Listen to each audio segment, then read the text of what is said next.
In one piece, building the strongest naval base. Greetings, fellow multiversal adventurers. It's an honor to have you back in this saga that has us all hooked. Official channel statement: this story is 100% epic fiction. So please don't attempt real magic, the results aren't guaranteed and insurance won't cover it. The rights to this masterpiece belong entirely to its brilliant original author. We are just a barge sharing it with you. Do you want to keep being part of this amazing community? Join our ninja army of subscribers on YouTube and give this content a like. And for true fans, our Patreon has exclusive ninjutsu waiting for you. Chapter 101: Smoker on the bar with 99. After the impact, the pointer on the gauge rose rapidly, finally stopping at 299 Dao power. Seeing this, Li Yan's lips twitched. Brother, are you obsessed with the number 99?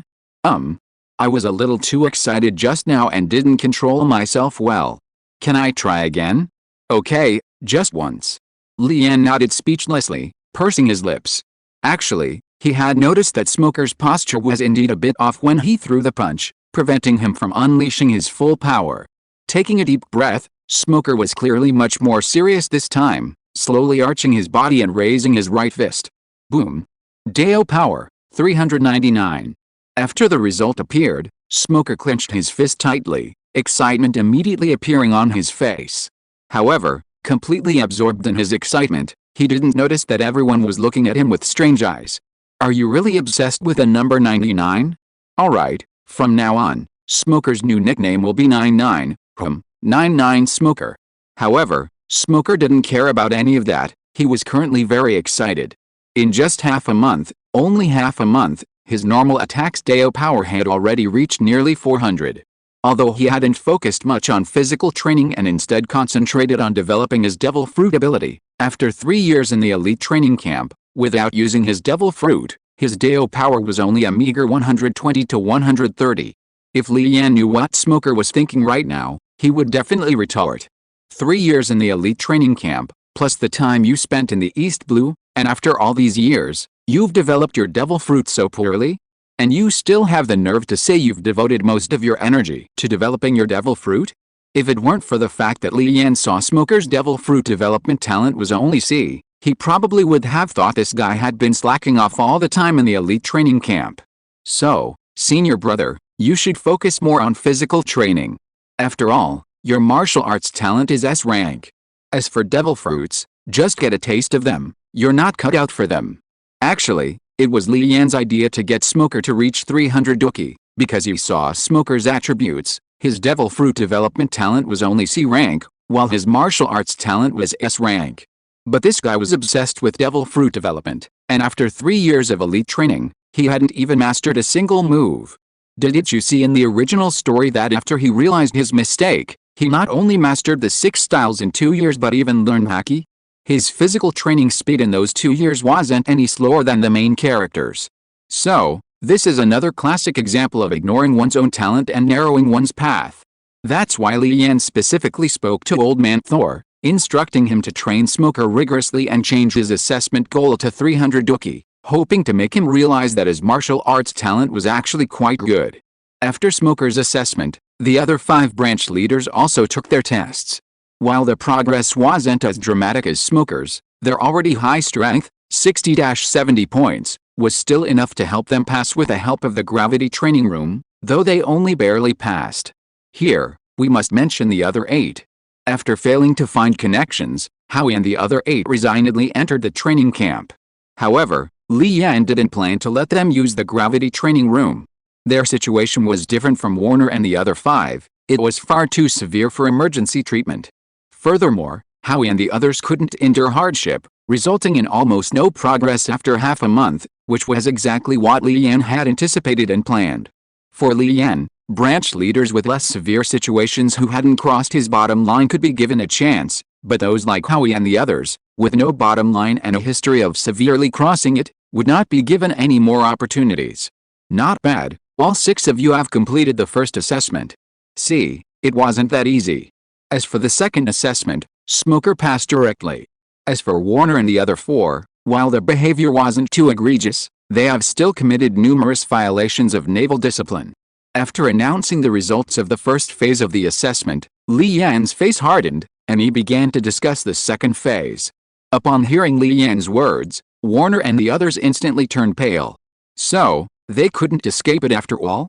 Yes, just as Li Yan said, this time, due to Sengoku's full support for Li Yan's East Blue Plan, the Naval Intelligence Department cooperated fully, conducting a detailed investigation of the branch leaders and other officers in the East Blue.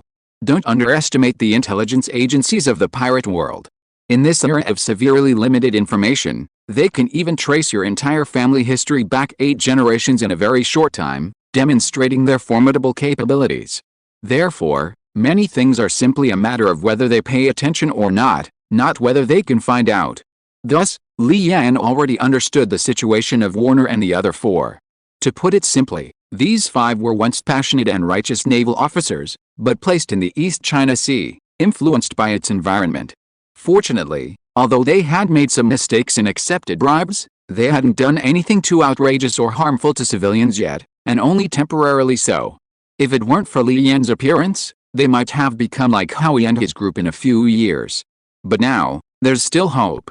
So, it's always the environment that shapes and changes people. As long as they haven't completely fallen into depravity, those who haven't completely succumbed can still be saved once Li Yan reorganizes the East China Sea Navy's environment. But for those like Howie and his group who have already completely fallen, even if they wanted to turn back now, Li Yan wouldn't give them that chance. You have half a month to truthfully confess everything you've done and hand over all your illicit income. Any shortfall will be offset by your future salary or military merits. Don't even think about hiding anything. If anything contradicts the information the Navy Intelligence Department gave me, I'll personally send you to impel down. Remember, this is your only and last chance. Li Yan said, scanning the 5 pale-faced men. Hearing this, Warner and the other 4 breathed a sigh of relief. To use a classic phrase to describe them, it would be, I once wanted to be a good person, but the circumstances didn't allow it. Of course, this was only a preferential treatment Li Yan gave to the 5 of them. For Howie and the other 7, and the 5 who had been finding various excuses not to come, there was no such treatment. Alright, now the 6 of you officially enter the 3rd stage of the assessment. In the remaining time, go out to sea to capture pirates, and accumulate a bounty of 5 million berries as the passing standard. As for the equipment, you can only bring the warship you came with and the Marines who accompanied you, and the number cannot exceed 10. Also, let me add that Smoker's assessment task has also changed. In addition to your own Marines, I will give you 50 elite Marines equipped with Corona Type 18, and your task is only one. Annihilate the Krieg pirates. Hiss. Hearing this, Warner and the other 4 all gasped. The Krieg pirates were a powerful pirate crew with more than 3,000 members. Rear Admiral Li Yan actually sent Smoker with only 60 ordinary Marines. Wasn't that a bit exaggerated? That's right, there was still more than a year before the start of the story, and the Krieg pirates had not yet expanded to 5,000 members. According to naval intelligence, their current size was about 3,000. In terms of sheer numbers, this is almost catching up to the total strength of the East Blue Navy. No problem. Yes, also, I'll have Najiko accompany us, but if she makes a move, it means you've failed the test. Understood. Watching their conversation, Warner and the other 4 were even more shocked. Putting aside Smoker's confident and unwavering demeanor, they were completely baffled by Najiko's actions. Wasn't she the little girl who unleashed over 200 power points the other day? She didn't seem any stronger than Smoker. Having her accompany them for support, and Smoker acting as if it were perfectly normal. It was as if Smoker genuinely believed that Najiko was stronger than him, much stronger. What was going on? Chapter 102: A Powerful Person's Visit. Having dealt with Smoker and his gang, Li Yan returned to his office. A new problem still loomed before him: manpower.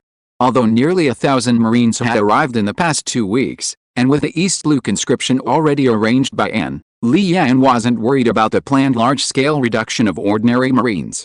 However, the issue of branch leaders remained crucial. After all, based on the current situation, he would have to replace 12 branch leaders in 2 weeks. These weren't just Marines, they required not only considerable strength but also strong management skills. I wonder what Fleet Admiral Sengoku has thought about that matter?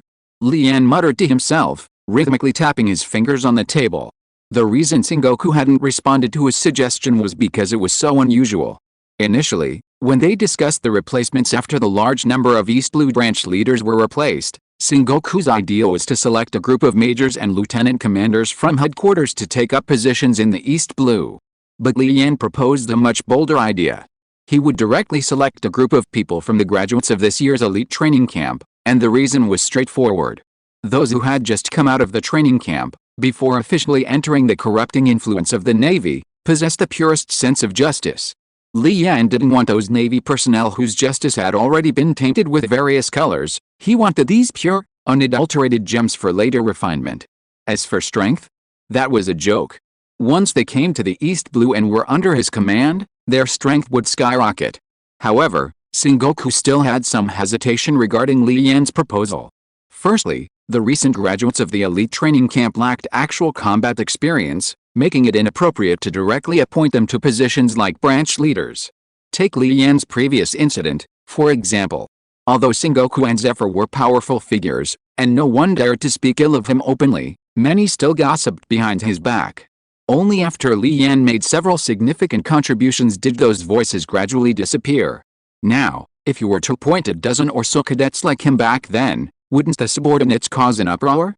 Li Yan understood Sengoku's thinking. After all, being a fleet admiral wasn't easy, requiring careful consideration of every aspect. Therefore, Li Yan compromised, choosing from active duty lieutenant commanders and majors, but only those with a pure sense of justice, neither belonging to the Dove nor the Hawk faction. What is a Hawk? Simply put, it's the faction led by Akainu, Doberman, Onagumo, and others. What is a Dove? Naturally, it's the faction led by Sengoku, Aokiji, Garp, and others. Li Yan disliked both factions within the Marine headquarters. Hawks would disregard casualties to achieve their goals, even arbitrarily involving civilians, just to justify the sacrifices. It was utterly despicable. Doves, while not as extreme as Hawks, were always hesitant and prone to backtracking, often failing at crucial moments. Li Yan disliked them too.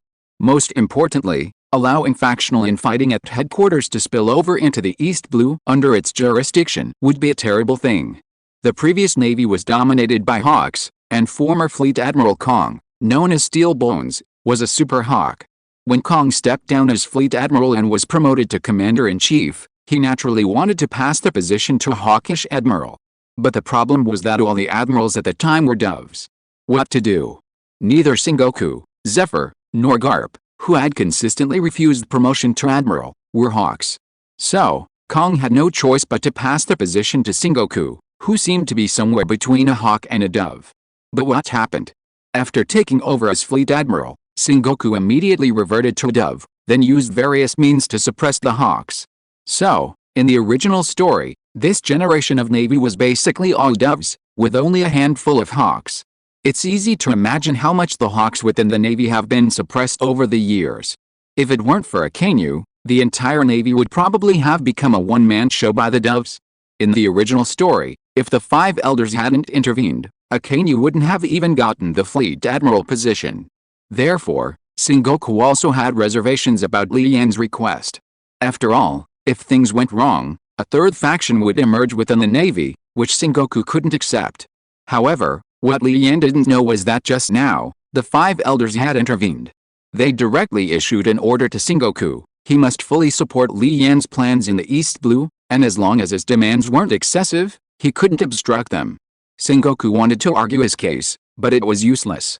He knew that in the five elders' eyes, as long as Li Yan didn't betray them, they didn't care whether the Navy had multiple factions. In fact, a Navy with multiple factions forming a three-way balance of power was easier for them to control. That's how rulers are. They crave balance, a system of checks and balances between various factions. This is the most effective way to maintain their rule. Of course, the prerequisite is that Li Yan must remain loyal to Mary G's. Knock knock knock.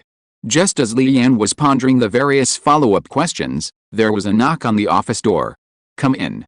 Li Yan, someone from the island has come and wants to see you. Someone's here? Who is it? It's a blind man, probably in his 50s. Do you remember him? A blind, 50-something-year-old powerhouse attracting opportunities? Could it be? Upon hearing Anne's words, Li Yan's eyes widened in shock. Had he won the lottery? After all, the most famous person in the One Piece world to meet these criteria was that person. Although the system said there were at least S-rank talents and fully developed powerhouses, he hadn't expected the person to be this one. After all, this wasn't just a matter of S-rank talent, it was probably SSS rank talent, or even more than one. If he could keep him here, it would be a game changer, like finding a rich woman and skipping 10 years of hard work, no exaggeration. Thinking this, Li Yan couldn't sit still any longer. He stood up, ignoring Aiyan in front of him, and ran outside, leaving Aiyan bewildered in the wind. As soon as Li Yan stepped out of the branch building, he spotted the figure of the middle-aged man with a cane, wearing a purple kimono and scarf. It was Ichigo, just as he thought.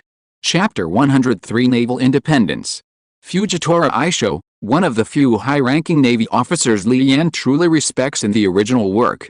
In stark contrast to Akeinu's style, Aisho prioritizes protecting civilians over capturing pirates.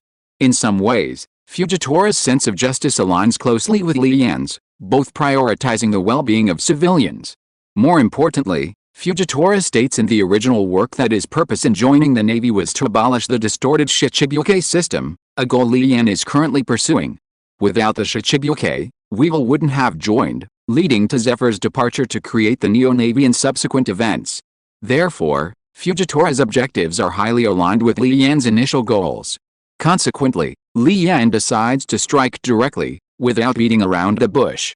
It's important to understand that Aisho's observation haki is top tier, any lie or ulterior motive will be easily detected, ultimately backfiring. Mr. Aiko, welcome to the 18th branch of the Navy's East Blue. You know me? Aiko was clearly surprised that Li Yan called him by name so directly. At this time, he was still very low-key, unassuming, and to outsiders, he was just a blind gambler, a completely ordinary person. Logically, this recently famous Navy officer shouldn't have heard of him. No, but I have heard of Mr. Aiko, and even considered seeking him out and inviting him. However, with my current strength, inviting someone with the strength of an admiral like Aiko to join me is quite difficult. This wasn't Li Yan making things up. Recruiting Aiko was originally part of his plan, but for someone at most a vice admiral, or rear admiral, to try and recruit someone with the strength of an admiral was obviously a very difficult task. Therefore, Li Yan originally planned to find Aiko after clearing out the East Blue and reaching a certain level of strength, but unexpectedly, an opportunity to attract powerful individuals directly brought him to his doorstep. Since he was already here, Li Yan had to give it a try. After hearing Li Yan's answer, Aiko remained silent. Although he was blind, his top-tier observation haki constantly scanned his surroundings, reassuring him that the young rear admiral before him was not lying. However, only a handful of people knew he possessed admiral-level strength, and these individuals wouldn't easily reveal their information. How did Li Yan know? Rear Admiral, you jest. I'm just a gambler. Mr. Aiko is the one joking.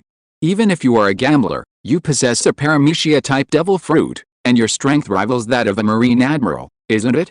Alright, I didn't expect the Marines to have investigated me so thoroughly. Denying it now seems pointless. They even knew what devil fruit he possessed. What was the point of denying it? While inwardly complaining, Aiko became even more curious about Li Yan. Mr. Aiko, you may have some misunderstandings. The Marines don't know of your existence, to be precise, only I know. Hearing this, Aiko paused, taken aback. To be honest, Yizao's arrival here stemmed from a chance encounter with the newly appointed governor of the East Sea. The phrase "no thieves in the East Sea" particularly piqued his curiosity about Li Yan. Therefore, Yizao came to see what kind of person this rear admiral was. As for where he heard it and what he heard, that was naturally the work of a certain system. Otherwise, how could it teach a powerful person to attract opportunities? Just as the system had told Li Yan, it couldn't directly change a person's will, but it could influence people or events through certain events or coincidences. The final outcome of this influence was none of its concern. It was like the Marines rewarded to Li Yan, finding suitable individuals and having them stumble upon certain advertisements. Their future loyalty after joining Li Yan's side depended entirely on Li Yan himself. After actually interacting and conversing with the rear admiral, Yizao discovered that this rear admiral was far more complex than he had initially thought. He even seemed to know him very well, including the fruits he possessed. This was quite strange. Mr. Yixao, I know you possess a purer sense of justice than most Marines, and I know you despise the Shichibuke system. I intend to completely end this distorted system within 2 years. I wonder if you would be willing to help me? Li Yan spoke directly, very directly. But this only confused Yixia more. He did indeed despise the Shichibuke system, and had even considered joining the Marines to change them from within, or even abolish the system altogether. The problem was, he hadn't told anyone about this idea. It should only be known to him. Rear Admiral Li Yan, could you tell me why you know these things? If I said I could see the future, would Mr. Yixia believe me? Before this conversation, I certainly wouldn't have believed it, but now I seem to believe it somewhat. After all, there are some things that no one else could possibly know except myself. However, I'm very curious whether my wish has come true? You could say it has, or you could say it hasn't. How so? Li Yan said after hearing Yixiao's question. If it were merely a matter of abolishing the 7 warlord system, then 4 years later, when Mr. Aisho became a Marine Admiral, he certainly achieved that. However, this is only a temporary fix, not a fundamental solution. It doesn't address the core issue. Whenever needed, this system can be reinstated, or even worse, if it allows Mary Jiais to maintain its rule. Therefore, Mr. Aisho's starting point was flawed. Shaking his head, Li Yan sighed slightly. The 7 warlord system, frankly, was simply a way for Mary Jiais to maintain the balance of power among the 3 factions on the Grand Line, since Roger had made the pirates they were supporting a dangerous force. This allowed Mary Jiais to continue its game of supporting pirates without worrying about them becoming a threat. This is why the 5 elders in the original work said that the balance of power among the 3 factions was the foundation of world stability. Therefore, the 7 warlords were never the key issue. As long as Mary Jiais continues to rule the world, pirates can never be completely eradicated, and the 7 warlords of the sea will be brought out again whenever they need to, perhaps even with more egregious alternatives. Of course, it's not that Mr. Aisho's efforts to abolish the 7 warlords are wrong, but rather that this shouldn't be the ultimate goal, it's merely the first small step. We need to have a longer-term vision. So, what is Rear Admiral Li Yan's goal? After a moment's thought, considering the implications of Li Yan's words, Aisho asked. It's simple, divided into 3 stages. The first stage is the independence of the Navy, and abolishing the 7 warlords is just the first small step in that stage. Chapter 104 The biggest gamble of my life. The independence of the Navy. To be honest, even Aiko had never considered this question. After all, achieving this was 100 or 1,000 times more difficult than abolishing the 7 warlords of the sea, and Aiko never dared to hope of reaching that point. Therefore, he chose a much easier goal, abolishing the 7 warlords of the sea and attempting to change some of the Navy's behavior. Within his capabilities and the tolerance of the existing ruling framework, he wanted to change the world a tiny bit. But Li Yan? He directly uttered the words naval independence, and even said that this was only the first stage of his 3-stage plan. What about the next 2 stages? They would probably be even more shocking. However, could such a thing really be done? It's worth noting that in the original work, only 3 people were mentioned who had the desire to overthrow Mary Jiais and possessed the corresponding strength. The first was Rox, a man of the hardline type who gathered a large group of powerful individuals to attempt to overthrow Mary Jiais and establish a new ruling institution, but unfortunately, he failed. The second is Roger, who was more cunning. Knowing he didn't have many days left to live, he orchestrated a scheme that lasted over 20 years.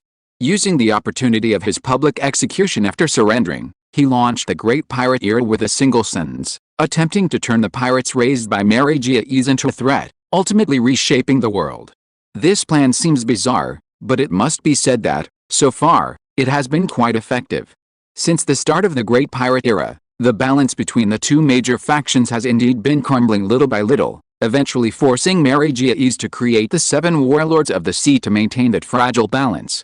However, this process has caused immense suffering to the world, especially to ordinary people. Of course, Luffy's role in this plan is still unclear, as it hasn't been mentioned in the original work. However, Li Yan speculates that it's highly likely he's trying to find the so-called One Piece, decipher the truth of the Void Century, and, given the imbalance between the 2 factions, ignite the entire world, hoping that the pirate faction can defeat Mary Jiais. But what the consequences of this overthrow are is hard to say. After all, 99% of pirates are thoroughly evil. In short, Luffy is just a pawn in Roger's plan. And the last one is Dragon, who takes the route of the people resisting the tyranny of the nobility, but he lacks a bit of hard power and can only do things secretly for now.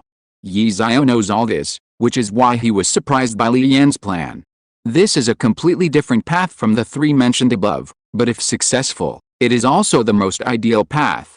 What will happen when the Navy becomes independent and can implement pure justice entirely according to its own will? All member states will no longer need to rely on Marigyi's to resist the threat from pirates. As a result, more and more member states will be unwilling to pay their tribute. Without the tribute from these member states, Marigyi's will gradually lose control of the world. After all, Marigyi's not only does not produce anything, but it also spends money like water. And the tribute is their only source of funds. Of course, Marigyi's wouldn't just watch the Navy become independent and break free from its control. To truly achieve this, it needed sufficient power to counter Marigyi's formidable foundation. Otherwise, it would all be empty talk. After all, from what Aiko sensed, while Li Yan was quite strong among the younger generation, he was still far inferior to the veteran powerhouses. Without corresponding strength, what Li Yan said was just empty promises. This was why Li Yan originally planned to visit Aiko a year later. Without strength matching his ambition, his words wouldn't be easily convincing. Mr. Aiko, do you know why I am in the East Blue instead of Marine Headquarters? I don't know, but I am indeed curious. With your age and current strength, you shouldn't be assigned to any of the 4 seas. Aiko shook his head and said, actually, this isn't a secret. Most people at headquarters know about it because a few months ago, I suddenly lost all my powers. Losing your powers, do you mean the abilities of a devil fruit? No, I've never eaten a devil fruit. What I mean by losing powers is my cultivation in swordsmanship and martial arts. This. Aisho was somewhat stunned. If it was the power of a devil fruit that was lost, although bizarre, he could accept it. But losing his cultivation in swordsmanship and martial arts was unbelievable. These weren't external forces, but rather skills gained through his own hard work. How could he lose them? Doesn't it seem bizarre and completely incomprehensible? Indeed. Nodding, Aisho admitted. Although I can't tell you the specific reason for losing my strength, I can tell you it's related to my ability to know some things about the future, and my current strength is something I've rebuilt over the past 3 months. So, Mr. Aisho, do you still think I'm just making empty promises and there's no future opportunity? Well, after all, a system is similar to his own transmigration, so what he said wasn't entirely a lie, right? As soon as the words left his mouth, Li Yan couldn't help but think to himself. Yi Xiao, who had also heard Li Yan's words, fell silent, his silence filled with shock. He had initially thought that Li Yan, at just over 20 years old, already possessed such strength, and that his talent was indeed impressive. But that was all, he wasn't quite a prodigy. On the other hand, it was still impossible for him to achieve what Yi Xiao had previously described. However, if this strength had been acquired in just over 3 months of training, then it was a different story. Indeed, if you really could acquire such power in just 3 months, then you are indeed very strong, perhaps even stronger than rocks back then. But how can you prove everything you've said? Although he possessed top-tier observation haki, and although Yi Xiao was almost certain that Li Yan wasn't lying, this matter was still too far-fetched. He needed Li Yan to prove this, to prove that he had enough potential to achieve those things in the future. Otherwise, Yi Xiao still felt that his own small goal of eliminating the 7 warlords of the sea was more plausible. Proving it is simple. Mr. Yixiao can stay here for 3 months and observe the rate at which my strength increases. That should be the easiest way to prove it, isn't it? Indeed. Yixiao nodded slightly upon hearing Li Yan's answer. Yes, saying he achieved his current strength in just 3 months could be boasting, but the rate of progress over the next 3 months couldn't be proven by boasting, only results would speak for themselves. I will stay here for a while. If, after 3 months, Major General, you can show me a promising future, then I'm willing to gamble on you. It's the biggest gamble of my life. Chapter 105 New Type of Naval Guns. East Blue, Glen Islands. This is the stronghold of the Krieg pirates, a fact known to almost every Marine in the East Blue. However, over the years, no branch has dared to venture here. Unlike other pirate crews, the Krieg pirates are simply too massive, their numbers comparable to the combined forces of all 20 East Blue branches. Moreover, Krieg's men are far stronger than the Marines in those East Blue branches. Furthermore, Krieg possesses a heavily armed super battleship and a large fleet comprised of numerous medium and large warships, making all the East Blue Marines hesitant to act rashly. While Smoker is stronger than Krieg, that's only on an individual level. His own Marines are still no match for those 3,000 plus ferocious pirates. He couldn't very well kill Krieg himself, only to have the Krieg pirates wipe out his entire Marine force in return. Therefore, even though Smoker had considered this possibility, these concerns prevented him from taking action. At this moment, a large warship had approached within 30 nautical miles of the Glen Islands. Colonel, 3 ships of the Krieg pirates spotted at 1 o'clock, approximately 10 nautical miles away. A Marine on the lookout tower shouted, binoculars pointed towards the bow deck. Notify all gunners to prepare. Smoker's eyes narrowed, and he immediately gave the order. He still remembered what Li Yan had told him before setting sail. Senior Smoker, with your current strength and the elite Marines I've assigned you, dealing with the Krieg pirates shouldn't be difficult, but your mission isn't just that. Besides Najiko, I'll also have Larnus with 20 Marines accompany you. Their mission is to test the new naval guns, and your mission is to ensure they complete the tests successfully. After all, they're the pirate crew with the most warships in the East Blue, aren't they? Okay, Smoker finally understood why he was being tasked with dealing with the Krieg pirates. The real reason was, because they had a large crew and many men, making them perfect for testing the new naval guns. Standing on the deck, watching the Marines bustling about on his orders, and observing the rifled cannons, completely different from standard naval guns with longer barrels, Smoker was extremely curious. Putting aside everything else, the cannonballs were completely different from what he knew. After all, the artillery technology in the pirate world had only developed to the early stages of smoothbore cannons. Spherical shells, muzzle loading, poor range, slow rate of fire, and poor accuracy, these were all hallmarks of early smoothbore cannons. Didn't you see in the original work that the shells always hit the sea? Okay, while the depiction in the original work was somewhat exaggerated, it's undeniable that, unless it was a near instantaneous hit, the accuracy of early smoothbore cannons was absurdly low. Generally speaking, if you could accurately hit a target hundreds of meters away, you might as well go buy a lottery ticket. At the same time the warship spotted the pirate ship, the 3 pirate ships also spotted the warship. Although it was a large warship, Krieg's men remained completely calm. After all, the Krieg pirates possessed a large, fully armed fleet, including many large warships, not to mention Krieg's flagship, a vessel comparable in size to a Navy supership. Of course, they didn't try to fight it head-on with just their 3 medium-sized warships. Instead, they immediately contacted Krieg, who was on the island. Although somewhat surprised that the Navy had deployed a large warship, Krieg didn't take it seriously at all, simply instructing his first mate, Jin, to command several warships to sink the Navy warship. Thus, Jin set off with 1 large warship and 5 medium-sized warships. Captain, the Krieg pirates' reinforcement fleet has arrived, numbering 6, including 1 large warship and 5 medium-sized warships. Understood. Hearing the lookout's report, Smoker nodded and then picked up his binoculars to look. 1 large warship and 8 medium-sized warships in total? Larnus, can you handle it? Smoker asked Larnus beside him while observing through binoculars. No problem, Colonel Smoker. Alright, then the naval bombardment is all yours. If there's no danger, I'll just observe. Yes, Colonel. Larnus saluted and went to take command. Watching his departing figure, Smoker was speechless. This guy, just a few months ago he was a private, right? And now he's a lieutenant colonel? As for himself, well, all these years, he's never experienced what it feels like to be promoted. The distance between the 2 sides was constantly closing. One side had a full 9 warships, while the other side only had 1. It seemed like an absolute crushing defeat. But after the distance closed to within 3 kilometers, all the pirates were stunned. Boom boom boom boom boom. The naval warships in the distance actually opened fire? Still nearly 3,000 meters away, okay? Although the distance was too great to hear the cannon fire, the flashes of light from the naval warships proved that the Navy had indeed opened fire. In this era of early smoothbore cannons, a 3,000-meter cannon shot was practically impossible. Hitting a target was out of the question, even the maximum range wouldn't reach the distance. However, they didn't know that the opposing warships weren't using smoothbore cannons, but rifled ones. The high-speed spinning shells pierced the air, creating a deafening whistling sound. Although surprised for a second or two, The pirates remained calm, instead sporting mocking smiles.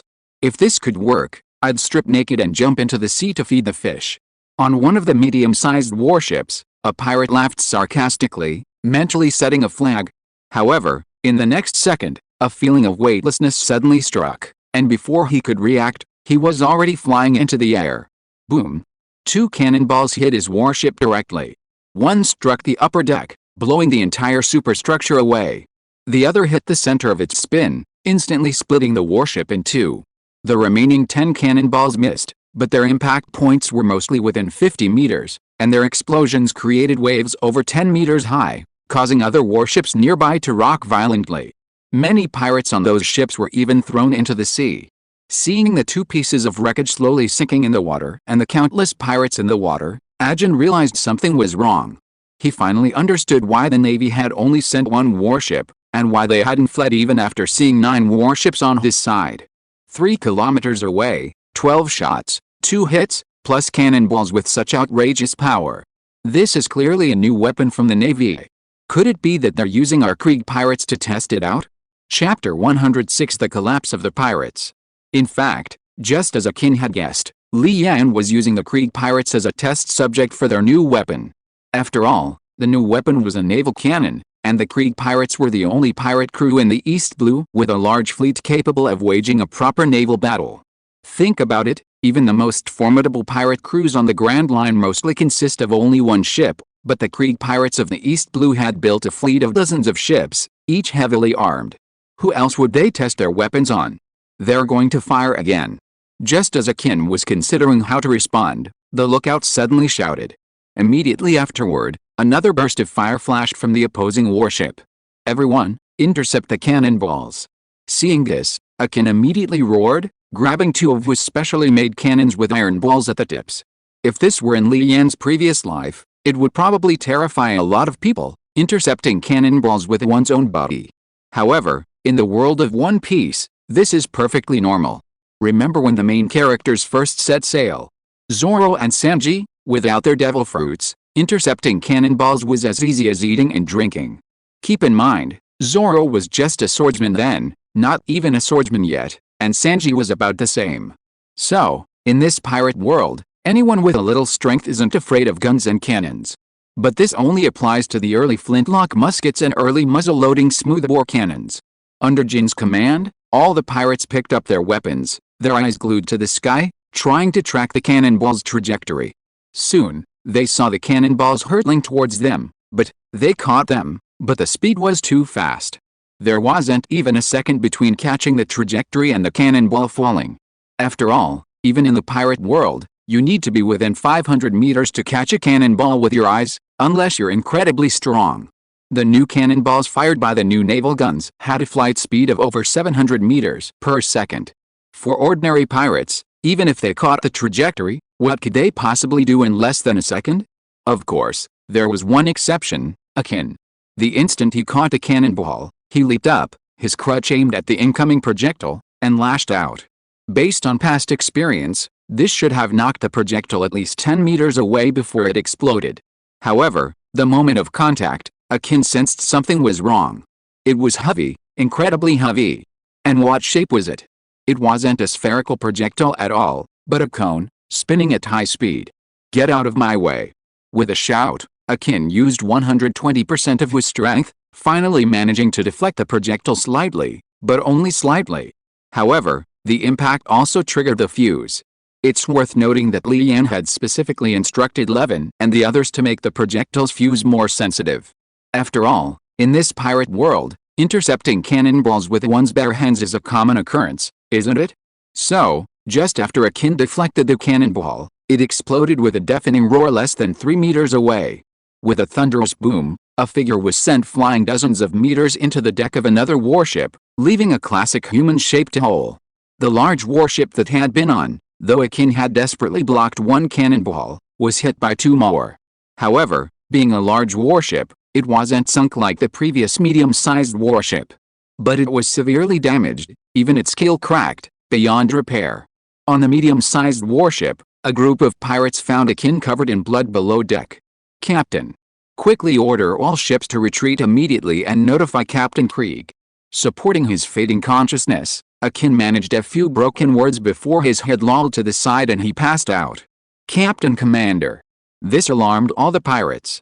After all, in some ways, Arjun's prestige within the Krieg pirates was even higher than Krieg's. These pirates feared Krieg, but they genuinely respected Arjun.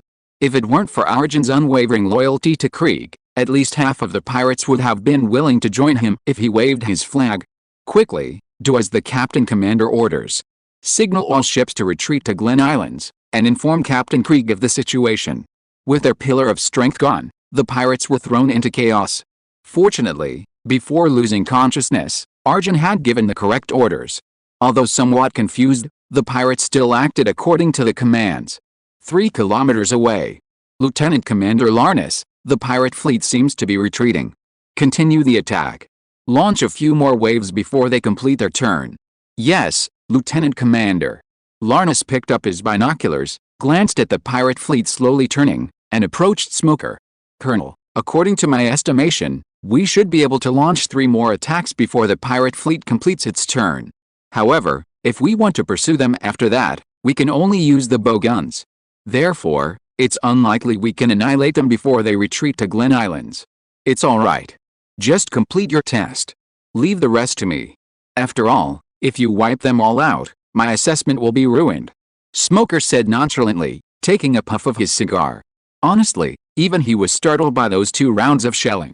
Leaving aside the range, these new shells, with their sensitive fuses and immense power, were practically designed to target those who like to physically intercept shells. Based on what Smoker had just witnessed, Jin intercepting the cannonballs, he knew that if he didn't use his devil fruit powers and relied solely on physical skills to intercept them, his fate wouldn't be much better than Jin's. The power was simply too great, comparable to a single strike from one of the vice admirals in the Marine headquarters who were skilled in physical combat.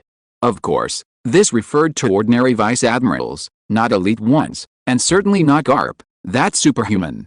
After hearing Smoker's words, Larnus nodded. He then continued to command the bombardment. A little over a minute later, after enduring 3 more rounds of bombardment, the pirate fleet finally changed course and began a frantic escape towards the Glen Islands. However, the fleet that had arrived with 1 large warship and 8 medium-sized warships was now reduced to only 4 medium-sized warships. Chapter 107 Forging military ranks is a serious crime. East Blue, Glen Islands, Main Island. HMPH, trash. Seeing Arkin being carried back by several pirates, covered in blood, Krieg kicked him several meters away. He was filled with hatred. A large warship and 6 medium-sized warships were gone just like that. Krieg had originally planned to gather 50 warships in another year or 2 to form a super fleet and storm the Grand Line. But now? 7 ships were gone at once, and his plan would likely be delayed by at least another year. What angered him even more was that his pirate crew told him the enemy only had 1 warship. What else could it be but trash? However, despite his anger, Krieg was very interested in the naval warship his crew had reported, capable of accurately firing from 3 kilometers away. Baru, take 2 squads and slaughter those Marines once they land. Edmund, take my personal guard and 1 squad, and while the Marines are engaged with Baru, take down their warship. Remember, take it intact. Krieg's eyes gleamed with fervor. To him, individual strength was meaningless, only numbers and weapons mattered. If his subordinate's report was accurate, then even losing 7 warships wouldn't seem like a loss if they captured this Marine's ship. As a master of firearms, he knew all too well what a precise artillery strike from 3 kilometers away meant. Yes, Admiral Krieg. The 2 men, having received the orders, immediately gathered their forces and set off. Each squad in the Krieg pirates consisted of 300 men, currently totaling 10 ordinary squads plus 1 personal guard squad, for a total of over 3,000 men. However, in the recent naval battle, approximately 500 people died or fell into the water and couldn't be rescued in time, equivalent to the loss of nearly 2 divisions. This is a significant loss. However, given that it's a pirate crew of over 3,300, even with these losses, they still have nearly 3,000 members, making their strength not to be underestimated. If we can't win at sea, can't we win on land? That's Krieg's logic. Didn't you see in the original story that Hawkeye destroyed 49 out of 50 warships at sea? Then, after arriving in Barity, this guy immediately felt invincible, believing that in a one-on-one fight, With his various weapons, he had nothing to fear, and then he kept provoking Hawkeye. Simply put, he's a guy with no sense of propriety and an extreme belief in firearms, thinking that as long as he has weapons, he can crush anyone. Little does he know, even Li Yan, with guns and cannons hundreds of years ahead of their time, wouldn't dare say that. Just as the Krieg pirates were gathering their forces, preparing to wipe out the landing Marines, Smoker's warship finally docked at the main island of the Glen Archipelago. "Larnus, I'm leaving the warship to you. I'll take men ashore to wipe out the other pirates. Don't worry, Captain Smoker, we'll hold this position, no one can get ashore." Larnus nodded. This wasn't arrogance on his part, he had deliberately chosen an open stretch of coastline when docking. In other words, any pirate wanting to attack the warship would have to cross several hundred meters of open space. And within those hundreds of meters, they would not only face the sniping of the Marines Type 18, but also the attacks of the ship's cannons. A few hundred meters, wow. One hit, one kill. Even if Krieg himself came, he wouldn't fare well, let alone these ordinary pirates. Seeing Larnus's words, Smoker didn't scold him for being arrogant. Instead, he nodded in strong agreement. After all, he came from the Navy's elite training camp, where they taught not only individual strength but also combat command. He naturally understood how difficult it would be for the Krieg pirates to attack with their warships docked here. Without saying anything more, he led 10 Logatown Marines and 50 elite Marines given to him by Li Yan, heading towards the island. "Colonel, are we really okay with just 60 men?" His secretary, Tashiji, followed behind Smoker, clutching a sword almost as long as her height, and asked somewhat fearfully. That was the Krieg pirates. A full 3,000 men. At sea, they could be suppressed with the help of the new-style naval cannons, but on land, that was a real 50-fold numerical disadvantage. Not to mention Tashiji, the other Logatown Marines who had come with Smoker to the 18th branch and were also terrified. Useless. Look at the Marines from the 18th branch. Smoker cursed angrily as he looked at his own men and then at the 50 Marines from the 18th branch. His men were trembling with fear, while Li Yan's men were calm and showed no fear whatsoever. The difference was so vast it was despairing. Fortunately, Li Yan had said that all the Marines from the East Blue branch would rotate through the 18th branch for 3 months of training. Thinking of this, Smoker's mood improved considerably. He had spent the last 2 weeks at the 18th branch, and every time he saw Li Yan's Marines, he was practically drooling with envy. They were so elite. Even more elite than the Marines at headquarters. Just imagine, in a few months or half a year, having such elite Marines under his command. Smoker was incredibly excited. Going back to headquarters? I don't care anymore. The East Blue is fine. Don't worry, I'm here, everything will be fine. Najiko, who had appeared out of nowhere, gently patted Tashiji's shoulder and said with a smile. In the past 2 weeks, Najiko and Tashiji had become quite familiar with each other. After all, the Marines who came with these branch leaders had been staying at the 18th branch, and Tashiji was the only female Marine there. Coupled with her absent-minded personality and her underage appearance despite being 21, Najiko treated her like a younger sister. Although Najiko was 2 years younger than Tashiji. However, despite their good relationship, Tashiji still lacked confidence in Najiko's assurance that everything would be alright with her there. But at this moment, she noticed something she hadn't noticed for the past 2 weeks. Najiko was wearing the rank of Commodore. This showed just how absent-minded this girl was. A whole 2 weeks had passed before she even noticed. Najiko, you. Quick, take off the Commodore's rank. Forging a naval rank is a serious crime. Oh. Looking at Tashiji's anxious face, everyone, including Smoker, covered their foreheads in speechless disbelief. Even Najiko herself opened her mouth, unsure what to say. How could such a bizarre woman appear in their branch? So embarrassing, so incredibly embarrassing. At this moment, Smoker really wanted to dig a hole in the ground and disappear. What are you saying? Commodore Najiko is Admiral Kizaru's direct disciple, a legitimate Commodore. Sigh. Chapter 108. The war begins and the massacre. Tashiji's eyes widened, her face a picture of utter bewilderment. Najiko, you really are a Commodore, and a direct disciple of Admiral Kizaru? Of course. You don't actually think I forged my rank, do you? No, it's unbelievable. Did Admiral Kizaru pull some strings for you? Oh. Smoker suddenly realized that bringing Tashiji to the Logatown branch was a huge mistake. She had completely disgraced the Logatown branch. Commodore Najiko, I'm sorry.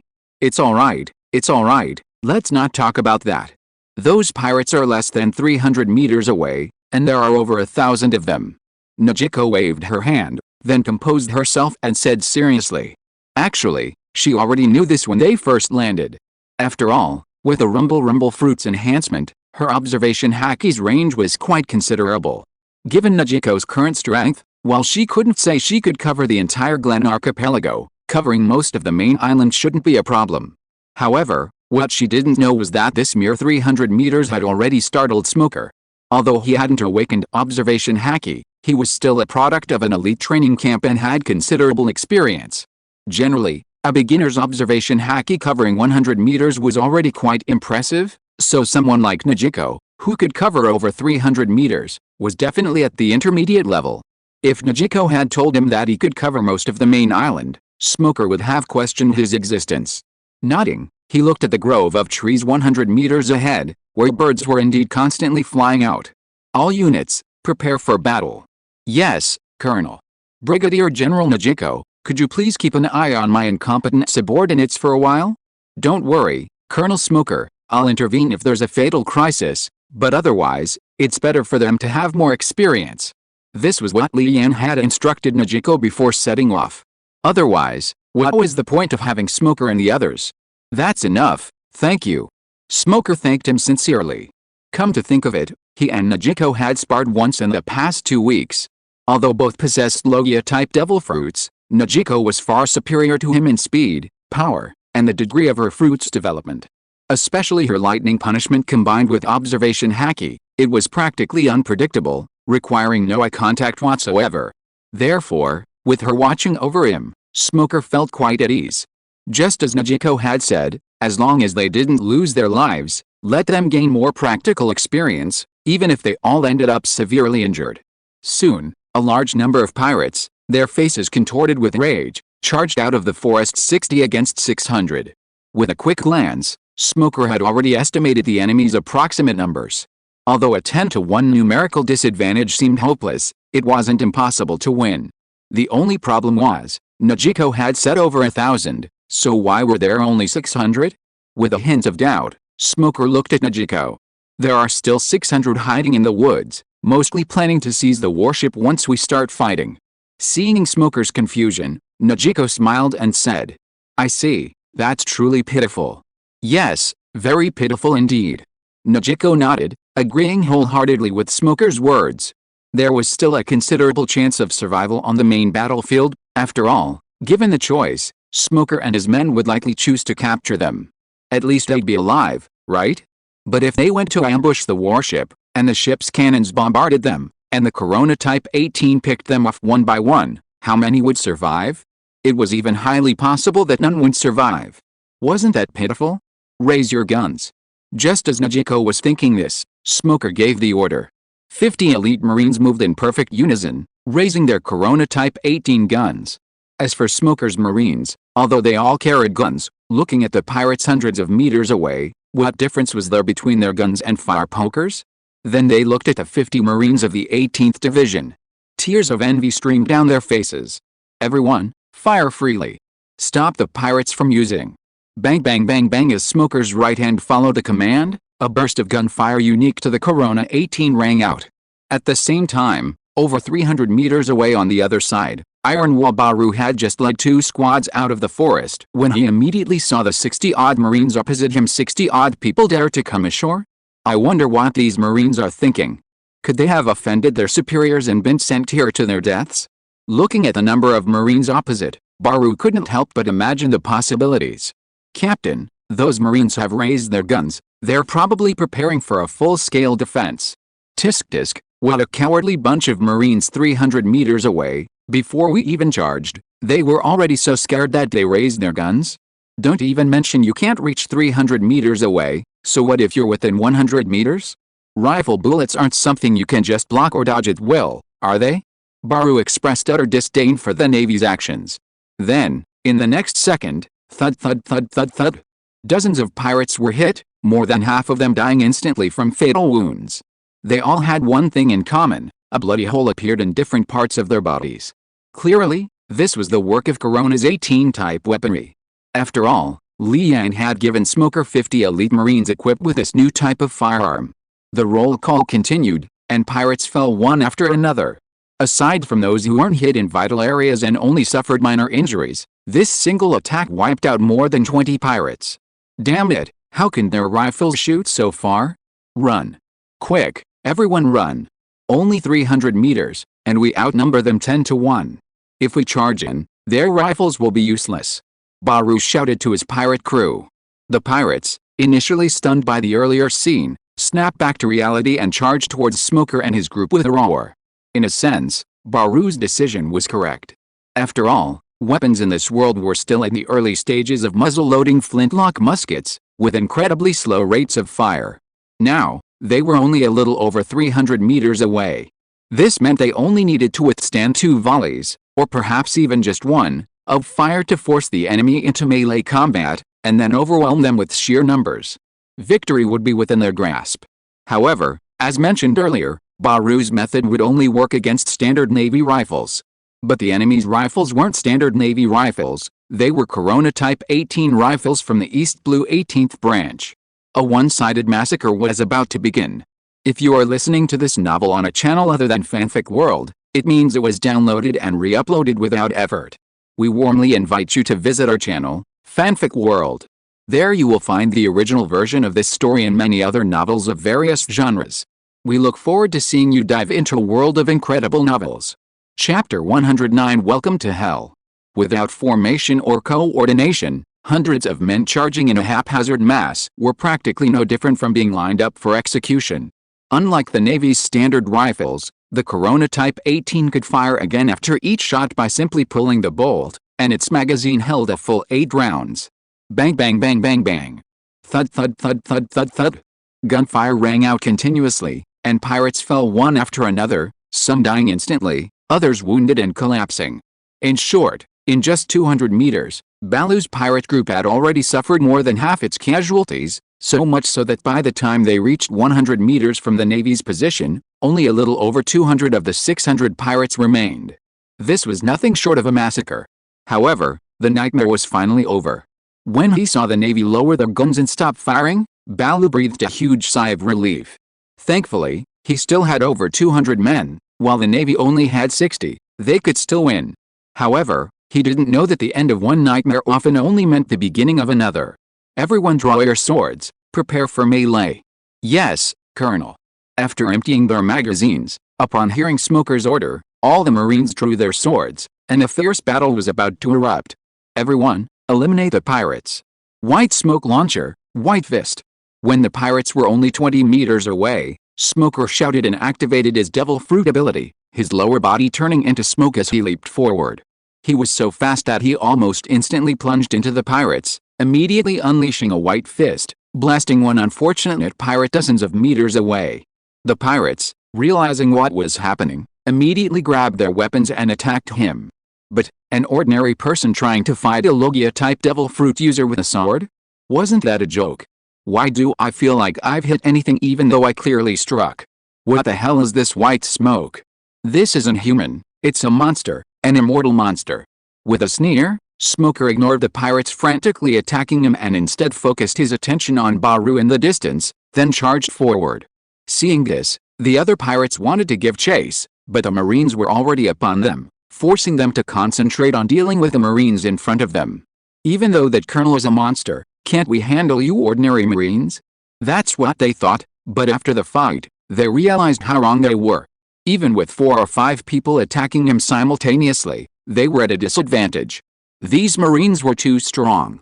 Okay, they were originally elite Marines, and they had trained extensively at the branch training camp. Even the weakest one had a power level close to 30, far surpassing these pirates whose average power level was only 10.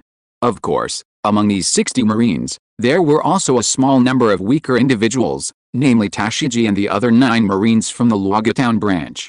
As the most elite branch in the East Blue, they could probably easily defeat these ordinary pirates in a one-on-one situation. But now, the disparity in numbers was quite large. Each of them faced at least 3 pirates simultaneously, creating a perilous situation where it seemed like their lives could be lost at any moment. However, for some reason, whenever their lives were in danger, the pirates seemed to exhibit strange behavior. For instance, when one Marine was blocking attacks from two other pirates and unable to free his hands, another pirate would seize the opportunity to raise his sword, preparing to deliver a fatal blow.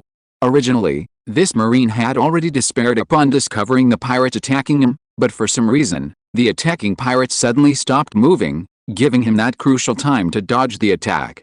Similar situations occurred frequently on the battlefield. Nojiko controlled the electricity quite well, only briefly paralyzing the pirates without killing them outright. After all, these were experience points for the Logatown Marines. If he killed them all, there would be no point in actual combat. Just as the battle was in full swing, another large group of pirates rushed out of the forest.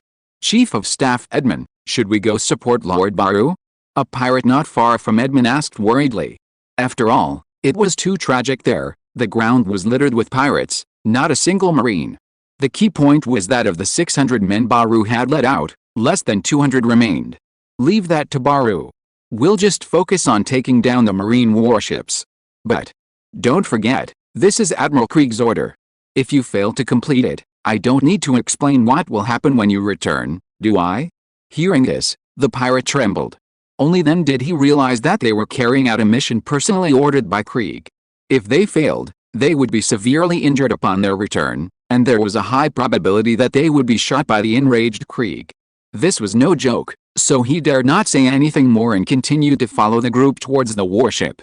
At the same time, on the warship dozens of meters from the shore, Lieutenant Commander Larnus, a large number of pirates are flanking from the battlefield on Colonel Smoker's side. Their target seems to be us. The Rear Admiral said that Krieg is an extreme weapons enthusiast. After seeing the power of our ship's cannons, he will definitely send pirates to try to seize the warship. He was right. Nodding, Larnus said quietly. However, he was not worried about this. Since Li Yan had already reminded him, he had naturally made preparations after docking. The 10 cannons on the broadside were already ready to fire. All gun positions, aim at the invading pirates, fire. Welcome to hell. Boom, boom, boom, boom. In an instant, the earth shook violently. Even the Marines and pirates fighting alongside Smoker stopped what they were doing and looked towards Edmund's position. The terrifying explosions instantly turned many pirates into flying figures. Even those pirates not directly hit were completely thrown to the ground by the powerful shockwaves from the 10 exploding shells. Many who were close to the blast points even suffered varying degrees of internal injuries. One wave of bombardment wiped out half of their pirate force, and the remaining pirates were almost completely terrified, immediately turning and fleeing. Don't be ridiculous. Being able to withstand cannon fire with one's bare hands is the domain of the strong. For weak, ordinary pirates like them, after witnessing this hellish scene, how could they dare to continue charging forward? On the deck of the warship, Larnus coldly watched all this, then immediately shouted, "Extend the artillery fire forward, open fire." Boom, boom, boom, boom, boom. The hellish scene unfolded once again. Chapter 110 Warner Brothers. Collapse. Corona Island, Branch 18 Building, Li Yan's office, ding. XXX killed captured 1 no bounty pirate, host gained 100 merit points, ding. XXX killed captured 1 no bounty pirate, host gained 100 merit points, ding. XXX killed captured 1 no bounty pirate, host gained 100 merit points, ding. XXX killed captured 27 no bounty pirates, host gained 2,700 merit points, ding. XXX killed captured 25 no bounty pirates, host gained 2,500 merit points, ding. XXX killed captured 1 no bounty pirate, host gained 100 merit points. For the past 2 hours, the system notifications in his mind had been constant. Only the initial notifications of dozens of kills had changed to mostly notifications of 1 kill, with a few notifications of multiple kills. Li Yan knew that Smoker had landed and begun his operation. After all, during the previous naval battles, Li Yan's side received notifications of dozens of people each time, and once even nearly 100. This was naturally the result of the naval cannons. A single shot could destroy a warship, resulting in significant gains. Although he had previously felt the system update was somewhat lackluster, the 100 merit points for each bounty-free pirate were barely noticeable. The battle against the Krieg pirates made it all worthwhile. Over 3,000 pirates. That's over 300,000 merit points, more than Krieg and his several officers combined. In short, Smoker's situation was no longer a concern. The key question was, what was going on with Warner? So many days had passed, and there hadn't been a single update. The other 4 branch leaders who had set off at the same time as him, while not quite having completed their assessments, had all made progress. But Warner. For so many days, Li Yan hadn't seen a single system notification related to Warner. This guy is clearly the strongest among the 5 of them, both in terms of ability and strength. Could it be that he's just incredibly unlucky, failing to encounter even a single pirate? Besides that, Li Yan couldn't think of any other explanation. East Blue waters near Kodo Island. Are you sure that group of pirates is on Kodo Island? Yes, Colonel. Good. What about those 3 guys? Not found around. They must have shaken them off. That's good, that's good. Full speed ahead to Kodo Island. Yes, Colonel. Speaking of which, Warner was quite frustrated. Actually, he encountered a group of pirates as soon as he set sail and left the waters near the 18th branch. Although the pirate crew's bounty wasn't high, only the captain had 1,000,000, they were still a threat, weren't they? Warner immediately commanded his warship to give chase, but just as they were about to catch up, a small boat appeared out of nowhere, the kind that could only hold 3 to 5 people at most. That's not the point. The point is, after spotting the small boat, the pirate immediately turned and charged towards it, intending to capture the 3 people on board to threaten the Navy. However, Warner, who was already troubled by the thought of civilians being captured by pirates, only discovered after directing his warship to approach that the pirates were already lying on the deck, while the 3 men from the small boat were on the pirate ship's deck, checking a stack of bounty money. At this point, Warner realized that the 3 guys were bounty hunters, and he had been outmaneuvered.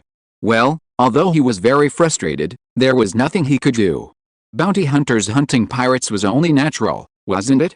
After greeting them and telling them that they could go to the nearest branch of the 18th Division to collect their bounties, he directed his warship to leave, and the 3 bounty hunters also piloted their pirate ship in the direction Warner indicated. Originally, the matter should have ended there.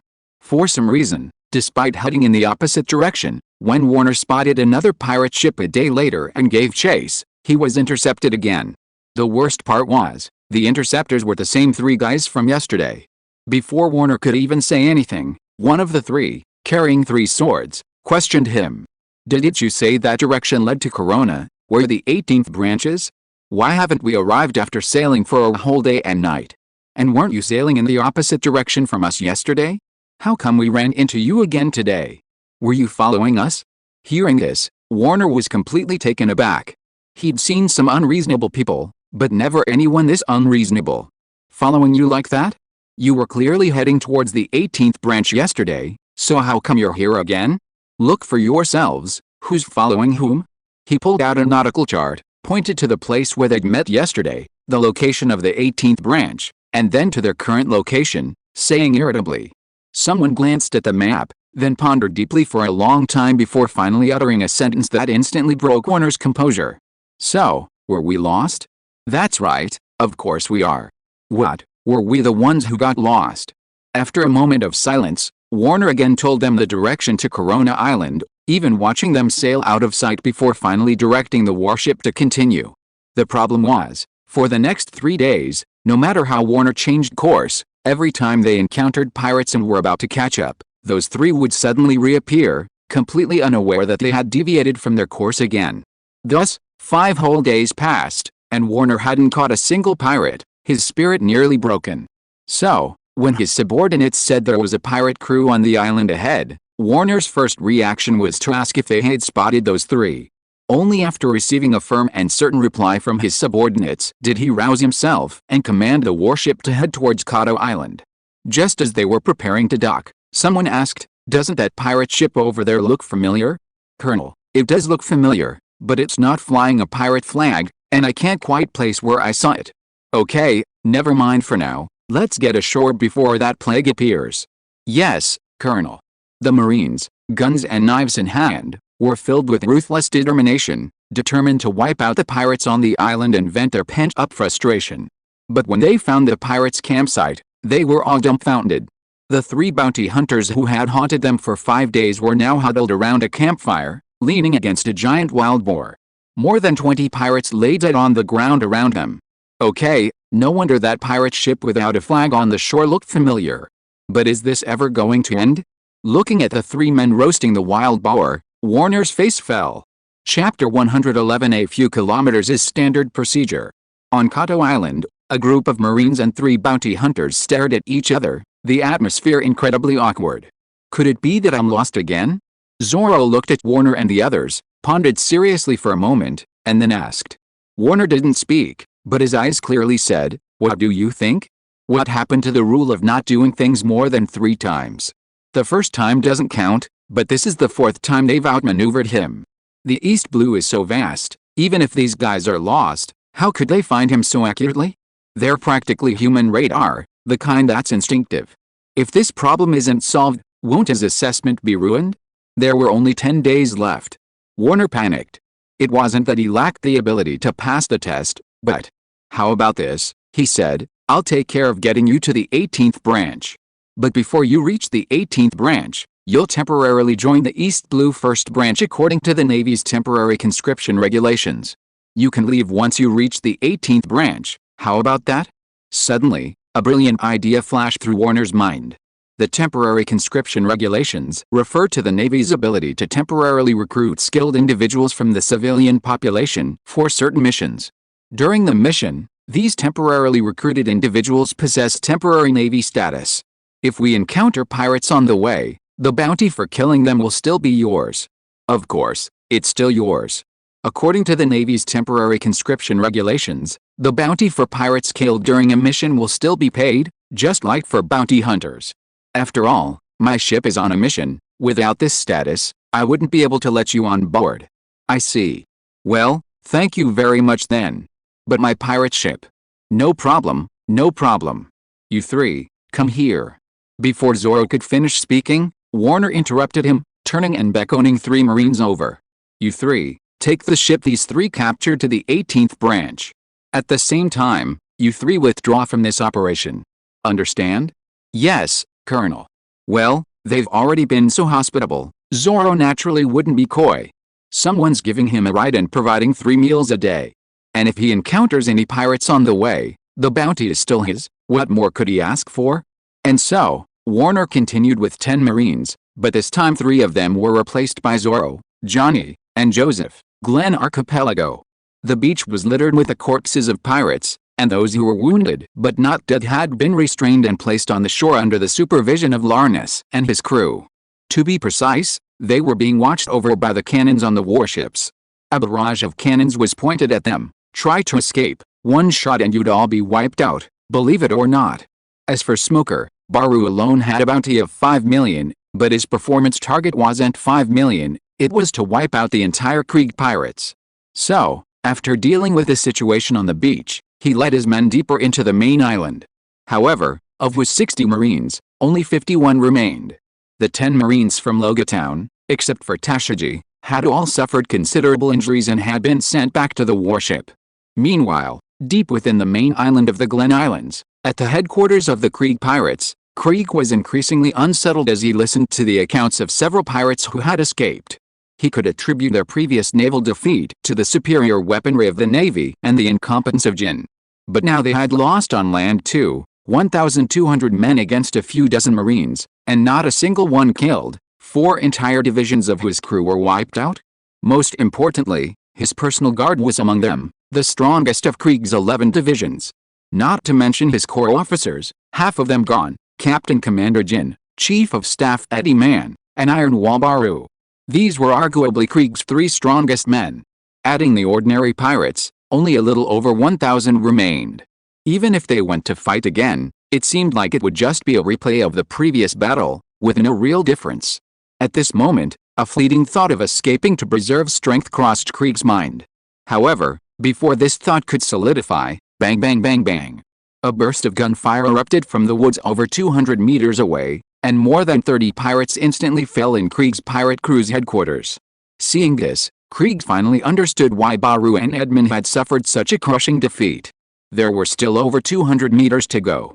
How could these Marines' guns hit so far and be so accurate? As a weapon enthusiast, he understood all too well the consequences of such firearms. Everyone, retreat. Get on the ship to the west coast. Krieg shouted, quickly removing the round shield from his arm. Seeing this, the pirates panicked even more. They all knew what their admiral's shield contained. If they didn't run, they would be stuck here forever. Poison gas, MH5. With Krieg's roar, a shell was fired from the central hull of the shield, flying over 100 meters before crashing and exploding.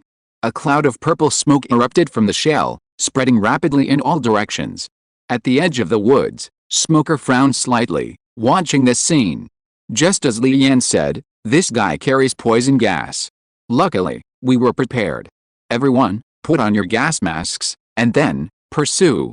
Li Yan, familiar with the original story, hadn't forgotten Krieg's tactic. He had equipped everyone with gas masks before Smoker set off. And now, they came in handy. Seeing the rapidly spreading purple poison mist, the Marines didn't hesitate.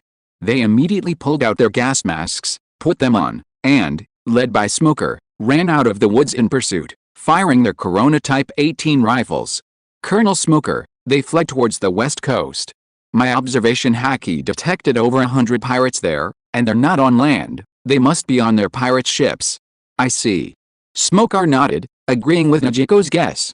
Over 100 pirates, not on land, they must be on pirate ships. He'd heard the Krieg pirates had dozens of warships, but he'd only seen a few before. The rest were probably there, right? Wait a minute. Suddenly, remembering something, Smoker's expression became increasingly strange. Commodore Najiko, you said it was your observation Haki that detected it? That's right. But, it should be more than 3 kilometers from the west coast, right? Yeah, isn't it standard practice for observation Haki to cover a radius of several kilometers? Tilting her head, Najiko asked, somewhat puzzled. But Smoker was completely taken aback. Covering several kilometers is standard practice, damn it. I've heard Master Zephyr say before that beginner-level observation Haki can only cover a few dozen meters, and even at the peak of intermediate level, it's only 300 to 500 meters, right? So what does covering a radius of several kilometers mean? According to Zephyr, that's the realm of advanced observation Haki, or even, close to top-level observation Haki, okay? Chapter 112 What the hell is Oro? Originally, Krieg's purpose in releasing the poison gas wasn't to poison the Marines. After all, they could just turn and run. It wasn't like the situation in the original story where there was nowhere to run on the open sea. Therefore, Krieg's purpose was simply to hinder their pursuit. But before he had run very far, another burst of gunfire rang out behind him, and pirates around him immediately fell to the ground, hit by bullets. When Krieg looked back, he was horrified. Damn it, every single one of the Marines was wearing a gas mask. When did that become standard issue for Marines? This won't do. There's a forest ahead. Once we get in, there will be too many obstacles, and the effectiveness of our firearms will be greatly reduced. We can't complete the annihilation operation before reaching the west coast. Looking at the forest that was getting closer and closer, only a few hundred meters away, Smoker frowned. If it weren't for this forest, he was confident that he could have wiped out all the pirates before they reached the west coast. However, with this large forest blocking their path, firstly, the numerous obstacles would significantly reduce the effectiveness of their shooting. Secondly, in this complex environment, he dared not lead his men in a full-speed pursuit. Otherwise, if they were ambushed, it wouldn't be pleasant. After all, there were plenty of places to hide in the forest.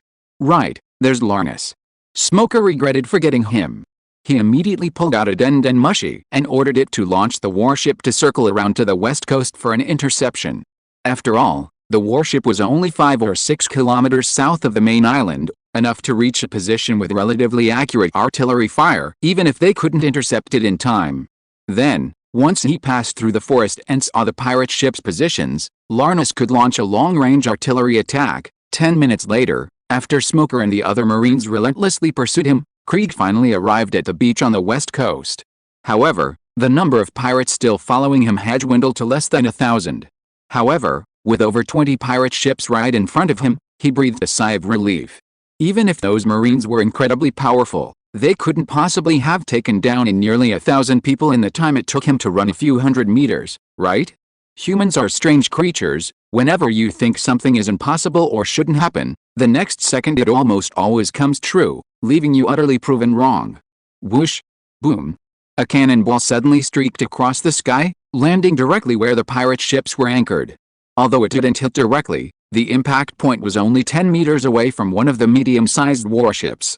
This was a near miss. The terrifying explosion tore a huge gash in the warship's side, and seawater poured in frantically. Damn it, aren't there warships to the south, more than 5 kilometers away, and completely obstructed by the road? How could they hit so accurately? However, this was just the beginning, just a test shot. Just seconds later. Whoosh whoosh whoosh whoosh. Boom boom boom boom boom. A barrage of cannonballs rained down again, exploding across the area where the pirate ships were docked. One shell even struck a super battleship directly, Krieg's flagship, the dreadnought Sabre. However, being Krieg's flagship and a super battleship, its materials were clearly different from other warships. Although a hole was blasted in its deck, it didn't affect its navigation, demonstrating its sturdiness. If it were any other ship, a shell in the same spot would likely have destroyed it. But this was no longer the end. It was too early to breathe a sigh of relief.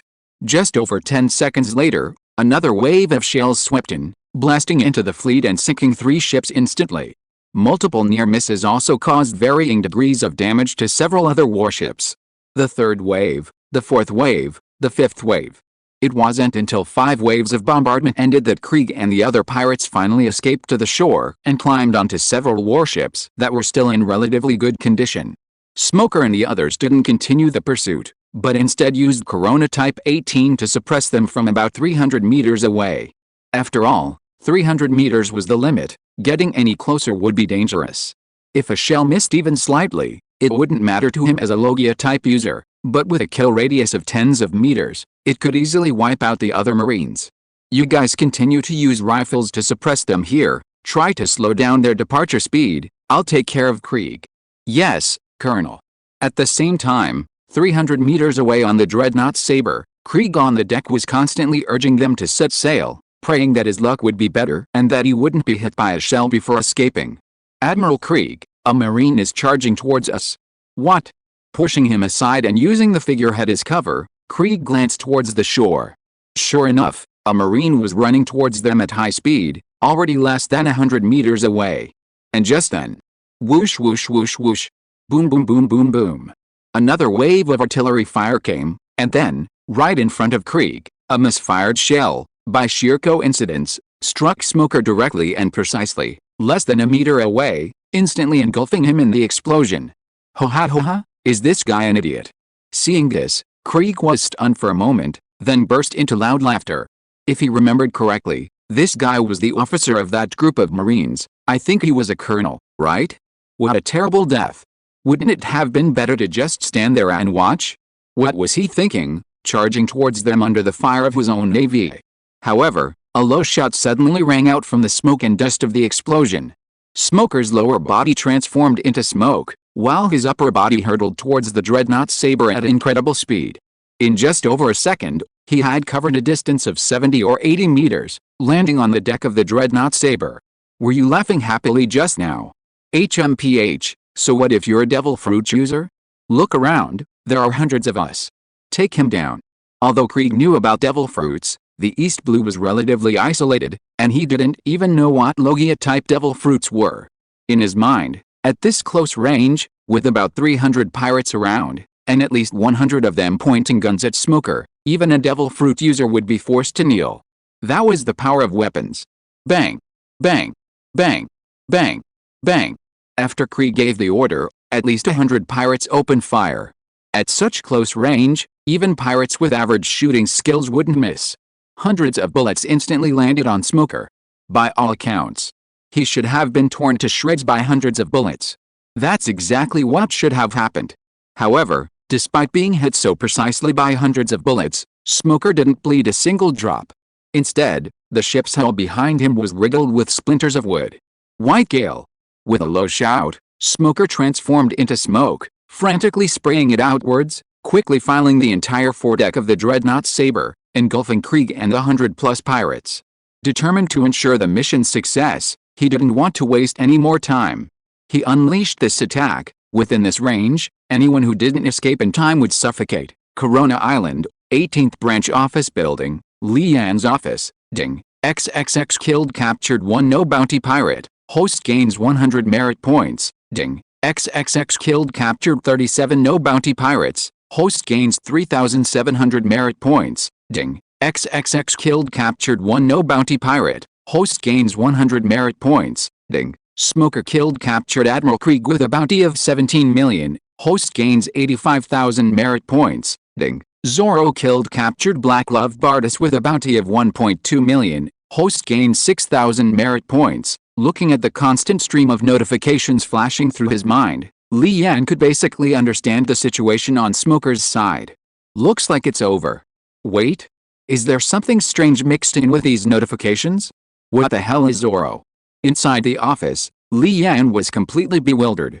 Chapter 113 The Returning Branch Leaders. Looking at the prompt in his mind, Leanne was completely bewildered. He silently opened the personnel management module and searched for the name Zorro. Sure enough, there was a Zorro, belonging to the first branch of the East Blue. But the problem was, Zorro didn't join the Navy in the original work, right? Or was it just a case of the same name? Anyway, whether it was true or not, he could just open the attribute panel and find out, right?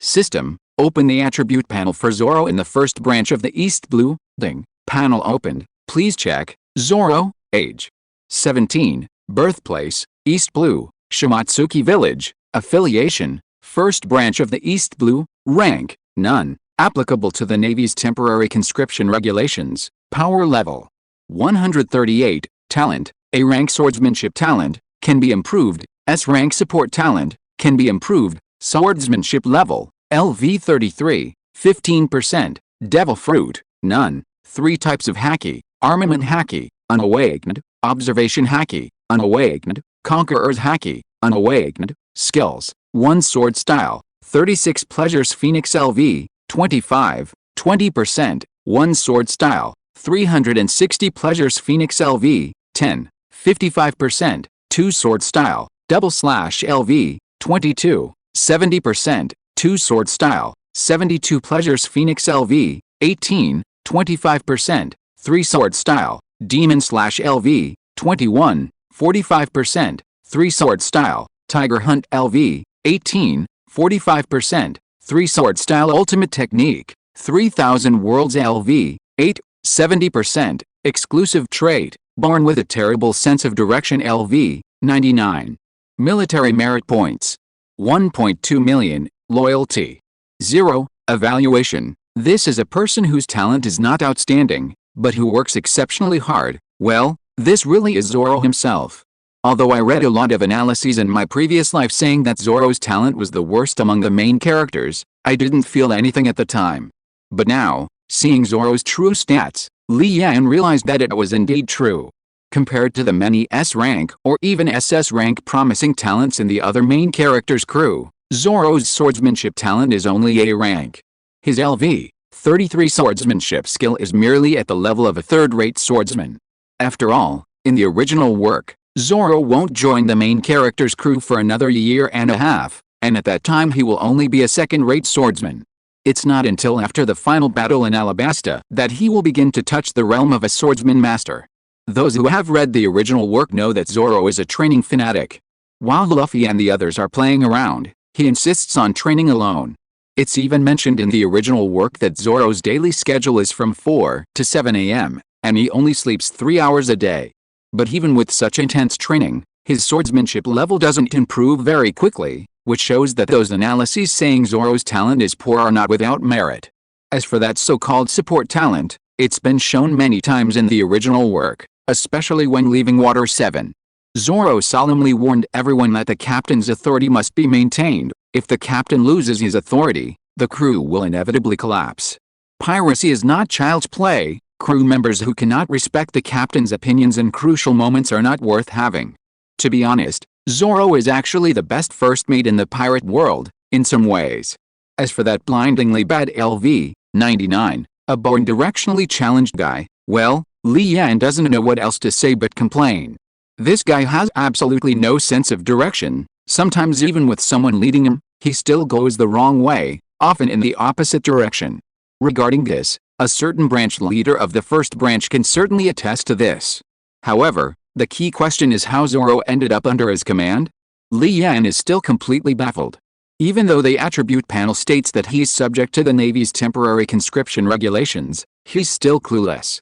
He'll probably only get the answer when Warner returns, in the East Blue, not far from Kato Island. A naval warship was currently moored beside a pirate ship, the sounds of battle cries filling the air. This was a pirate crew whose bounty had just been placed 3 months prior. Because their captain always wore a pair of black gloves, the Navy called them Black Glove Bardas, with a bounty of 1.2 million berries. Originally, Warner was prepared to capture him personally. After all, with his strength, a million-berry pirate like Bardas was a piece of cake. However, someone else was faster, jumping directly onto the pirate ship and instantly killing Bardas with a single strike. Afterward, without any hesitation, he leaped back onto the warship and landed beside Warner. "I'm not interested in the others, you can have them." After saying that, he sat down on the deck, hugging his sword and leaning against the ship's railing, dozing off. Warner's lips twitched at the sight. He really was a bounty hunter, only interested in pirates with bounties. Okay, he wouldn't be angry. He was now one of the 10 Marines allowed to accompany him during the assessment. Even if he had killed Bardas, he would have still achieved 1.2 million out of 5 million. Yes, no anger, no anger. After consoling himself, Warner jumped onto the pirate ship and joined the great task of eliminating the remaining ordinary pirates. 10 days later, on the last day of the 1-month assessment period, 6 warships returned to the 18th branch almost simultaneously. On the newly built large naval port, the 6 branch leaders were exchanging their experiences of the past 2 weeks. Colonel Smoker is really something. He brought back 3 large pirate ships this time, and they're all full of pirates, probably 600 or 700. No way. Colonel Smoker wiped out the Krieg pirates, who had over 3,000 members. Speaking of which, did you all complete your assessment tasks? Yes, we did, and we even exceeded the target. These past 2 weeks of training weren't wasted. I made a whopping 12 million this time. Impressive? I only made a little over 8 million. Me too. By the way, Colonel Warner, what about you? You must have reaped more than us, right? Suddenly, one of the colonels, who had been chatting, turned the conversation to Warner. But when the others looked over, they found that Warner's face was rather dark. The assessment targets were met, he replied simply, his face dark and his teeth clenched. Clearly, Warner wasn't in a good mood and didn't want to say more, so the others didn't ask any more questions. Just then, everyone suddenly saw Li Yan's adjutant, Anne, walking towards them, and they all immediately stood at attention. They had witnessed firsthand how terrifying this girl was over the past 2 weeks. She could turn you into a child in the blink of an eye. It was quite a sight. "Colonel Warner, Major General Li Yan wants to see you. Go to his office now." "Okay, I'll go right now." Nodding, Warner, though unsure of the reason, immediately headed towards the branch office building. After Warner left, Anne went to the first branch's warship, seemingly searching for something, until she found a figure on the deck that matched Li Yan's description. Rarano Azoro? Chapter 114. You can only be second in the future. Looking at the icy-faced Anne in front of him, Zoro remained leaning against the ship's railing on the deck, showing no intention of getting up. "What is it? Hey, what's wrong with you? Didn't you see Lieutenant Anne calling you? Stand up and speak. Don't you know basic manners?" Before Anne could speak, a girl jumped out from behind her, pointing at Zoro and lecturing him.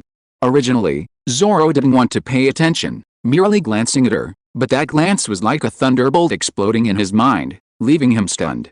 "Kina. My name is Tashiji, not Kina. You're going to give people random names. Tashiji just looks like her?"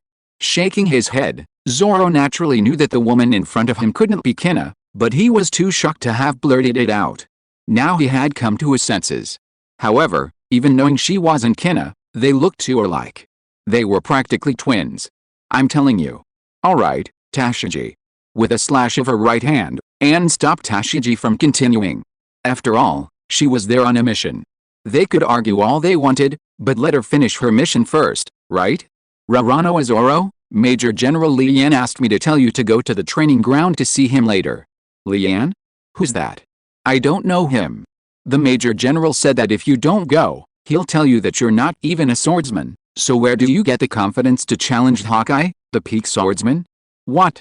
Zoro stood up abruptly, his eyes fixed on Anne. His slightly reddened, fierce gaze was almost like that of a wild beast, even making Tashigi unconsciously take 2 steps back. However, Anne didn't care at all. By the way, the Major General also told me to tell you that the future world's greatest swordsman can only be him, not you. Alright, the message has been conveyed verbatim. That's all. After saying that, Anne turned and left without the slightest hesitation. For her, although she didn't know what Li Yan meant, nor what was so special about this Zoro who could be called the world's greatest swordsman, it was none of her business. She only needed to complete her mission of delivering the message. What Zoro did afterward was his own choice. Hey, woman. Where's the training ground? Take me there. After calming down a bit, Zoro turned to Tashigi and said, You're really rude. My name is Tashigi, not woman. Okay, woman, hurry up and take me there. You, branch building, Li Yan's office. Warner, who had left the port earlier, had already reported his sea voyage to Li Yan, not hiding anything about Zoro. This was something someone was thoroughly enjoying, almost bursting out laughing several times, but thankfully managing to hold it in. Zoro's terrible sense of direction was incurable. Moreover, this guy always gets lost in a 180-degree turn. That means if you tell him to go east, he'll definitely go west, never south or north. Therefore, Warner and Zoro have separated several times in completely opposite directions, resulting in, well, thankfully this guy used his wits, otherwise, he might have been outmaneuvered by Zoro for half a month straight. Don't doubt it, Zoro's LV-99 terrible sense of direction is, in some ways, that powerful. However, Warner isn't without merit, at least he brought Zoro to his side, right? Although Li Yan had considered looking for Zoro before, he hadn't had a chance to run into him on his previous voyages. After all, this guy isn't stationary, he drifts around everywhere. The East Blue is so vast. Finding him isn't easy. Alright, I understand. You can go and rest now. I'll explain the assessment results at the training ground tomorrow morning. Yes, Major General. Mr. Ichisho, would you be interested in seeing what the future world's greatest swordsman looked like when he was just a third-rate swordsman? After Warner left, Li Yan smiled and said to Ichisho, who was sitting on the sofa beside him. Upon hearing this, Ichisho immediately thought of what Li Yan had told him before, about seeing things several years into the future. The future world's greatest swordsman? That's certainly interesting. I'd like to see what kind of person will be able to defeat Hawkeye in the future and take that title from him. Clearly, Ichisho was also intrigued. The future world's greatest swordsman, now a third-rate swordsman, that's really interesting. Alright, let's go then, or someone will probably be getting impatient. Li Yan smiled and then walked out of the office first, with Ichisho following behind him, in front of the branch building, on the training ground. You said this thing tests Dao power. What is Dao power? You don't even know what Dao power is? Can't I not know? Fine, I'll give you a proper test. Dao power is a value the Navy uses to calculate a person's physical strength. Generally, an ordinary person's Dao power is around 5, while a regular trained Marine's is around 10. Oh, I see. So how do you use this thing? Simple. See that black raised part? Just throw a full force punch and you'll know. Boom. Who told you to actually hide him? You need to apply to use this testing device. Halfway through her sentence, Zoro threw a punch, instantly infuriating Tashigi. However, despite her anger, she was still quite curious about how much Dao power this guy could generate. 3 seconds later, when the pointer stabilized. Dao power. 138. Is this guy that strong? Tashigi was also surprised when she saw the result. He knew that his own colonel had tested it a month ago and scored 99, a score hailed as a classic by the entire 18th branch. Although Smoker scored 399 half a month later, that was after being thoroughly trained. In other words, this person's physique was significantly stronger than the previous Smoker. Clap clap clap clap clap. Just as Tashigi was lost in thought, a round of applause came from the side. Very good. Without systematic training, and only focusing on swordsmanship without physical techniques, to have 138 Doki at your age is quite impressive. Of course, this is only within the East Blue. On the Grand Line, he's still a weakling. Boom. Walking to the testing device, Li Yan also threw a punch. Doki, 1798. Spending everyday training in the 20x gravity chamber, Li Yan had grown considerably stronger in a month. Zoro, standing nearby, narrowed his eyes slightly. More than 10 times his own? This guy doesn't look much older than him, does he? Wait, what's that? As Zoro sized up Li Yan, he also noticed the sword hanging at Li Yan's waist. His beastly intuition told him that this sword was no ordinary weapon, and the person wielding it was equally extraordinary. So that's it. This is the Li Yan that woman was talking about, the one who said I'd only ever be second, right? Interesting, very interesting. Before finding Hawkeye, I'll start with you. Your name is Li Yan, right? That's right. I heard a woman say you'd be the world's greatest swordsman in the future? Didn't say that? While I'd like to be humble, I'm sorry. But you'll only ever be second. In that case, let's have a battle now, future world's greatest swordsman. His fighting spirit surged. Zoro slowly drew Wado Ichimonji from its sheath. Chapter 115 Li Yan vs Zoro. Zoro's will is unwavering. For him, defeating Hawkeye and becoming the world's greatest swordsman is his sole ambition, and also his vow to Kina. On this path, there is no turning back, not even half a step. Success or death. It's that simple. The Wado Ichimonji of the 21 great swords. What a beautiful sword. In your hands, it might become a black sword in the future, but right now. Never mind, let's just treat it as exercise. As he spoke, Li Yan also drew his own sword, the one the system rewarded after joining the G8 branch, the Hirozen, also one of the 21 great swords.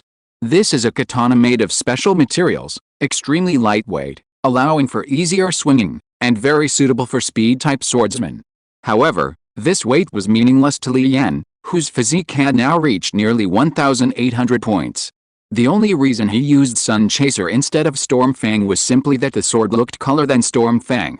Seeing the two of them, Aisho patted the dumbfounded Tashigi on the shoulder, pointed behind them, and then retreated several dozen steps with Tashigi, giving Li Yan and Zoro enough space. Unlike Zoro's offensive stance, Li Yan simply drew Sun Chaser without assuming any stance. But for some reason, looking at the very casual Li Yan, Zoro couldn't find any flaws, and even had a feeling that no matter where he attacked, he would fail. In a swordsman's life or death duel, Zoro knew all too well what failure meant. But even so, he would not back down. On his path of ambition, there was no such word as retreat. 1 minute. 2 minutes. 3 minutes. I said, are you still going to fight or not? If not, I still have a lot of official documents to process. Attack. Ignoring Li Yan's teasing, Zoro charged forward with his sword, not using any sword techniques, but simply employing basic swordsmanship to attack Li Yan's entire body. Using sword techniques rashly before finding an opening is a major taboo. After all, no matter what sword technique it is, there will be a momentary lapse in concentration after use. Don't think this only happens in games, it's the same in reality. The greater the range of motion, the easier it is to create an opening afterward. Therefore, timing is crucial when using sword techniques, and at this moment, the best approach is to first probe with basic swordsmanship techniques. On one hand, to gauge Li Yan's skill level, on the other hand, to find an opportunity, to find an opening, and then to strike decisively. However, no matter where Zoro attacked, Li Yan simply held his sword in his right hand, easily parrying each attack. Your foundation is very solid, no wonder you're known as Diligent Saburo. To be honest, even many swordsmen don't have as solid a foundation as you. But, your strength is too weak, and your speed is a bit lacking. Clang clang clang. So, it's because your physique is too poor? Clang. Alright, I understand now. Let's test your sword skills. Use your strongest move directly, go all out, don't hold back. Li Yan said, parrying Zoro's sword strike again. After quickly leaping back a few steps and regaining his footing, Zoro's heart was filled with shock. Although he knew before the fight that Li Yan was stronger than him, he didn't expect the gap to be so large that it was impossible to bridge. Just now, the two seemed to have exchanged more than 10 moves in a few seconds. But in reality, Zoro knew that what just happened was not a fight at all. But Li Yan, measuring his strength, testing his mastery of the fundamentals of swordsmanship, and even making various comments with ease. This wasn't just a matter of being slightly stronger, it was several levels stronger. The key was that the exchange just now didn't feel like a duel between two swordsmen, It was more like a teacher instructing a student, just like when his master had once instructed him. Was he forced to try using sword techniques? It seemed there was no other way, he had to force it now. He placed the hilt of the Wado Ichimonji in his mouth, biting down hard, and then drew the other two swords from his waist with both hands. What a magnificent scene! Li Yan was truly amazed. No wonder he was the man with the strongest teeth in the pirate world. Three-sword style. Tiger hunt. With a powerful stomp of his feet, Zoro rushed towards Li Yan at incredible speed, instantly unleashing the three-sword style, Tiger hunt. The core idea of this move was to combine the power of three sword strikes into a single point for an attack. To be honest, Li Yan was speechless at this move. To stack damage, you have to use the second sword to strike the back of the first, then the third, and finally the three swords stacked together for the final strike. Even if you had three supreme grade swords, this method would eventually ruin the blades, right? Clang. With a horizontal swing, he precisely aimed at the intersection of Zoro's three swords. Although in the original story, Hawkeye used a small knife to thrust straight at this intersection, that was too pretentious. Li Yan chose the more conventional method, a horizontal slash. Not only did he block Zoro's attack, but he also used the absolute difference in strength to send Zoro flying more than 10 meters. Anything else? If nothing else, we can finish this. Don't underestimate me. Getting up, staring intently at Li Yan, Zoro growled again. Seemingly having made up his mind, he held both swords horizontally, hilt to hilt in a straight line, and then, as if juggling, began to spin the two swords, faster and faster. Three-sword style secret technique. This was Zoro's only, and his first, self-created, secret-level sword technique. But being only a third-rate swordsman, his understanding of swordsmanship was still too weak, and the technique he created was, in Li Yan's eyes, full of flaws. Secret technique, huh? Well, I'll get a little serious then. Be careful, Zoro, don't die from this move. He slowly raised his sword, chasing the sun, assuming a slashing stance. 3,000 worlds. Flying slash. Even faster than before, Zoro charged towards Li Yan, and this time, the two swords in his hands stopped spinning and were now in a slashing stance. At this moment, Li Yan wanted to complain, "You spun around for so long, and it was all for nothing?" This move doesn't seem to need that juggling-like spinning at all. Zoro exerted all his strength, but he had only leaped a short distance when he saw Li Yan shout flying slash, and then swing his sun chaser down. As the sun chaser swung down, a black and white streak of light, intertwined, swept towards him head-on. This made Zoro's eyes narrow. After all, at this point, he didn't know what a flying slash was, and he couldn't understand how a slash could be used at a range.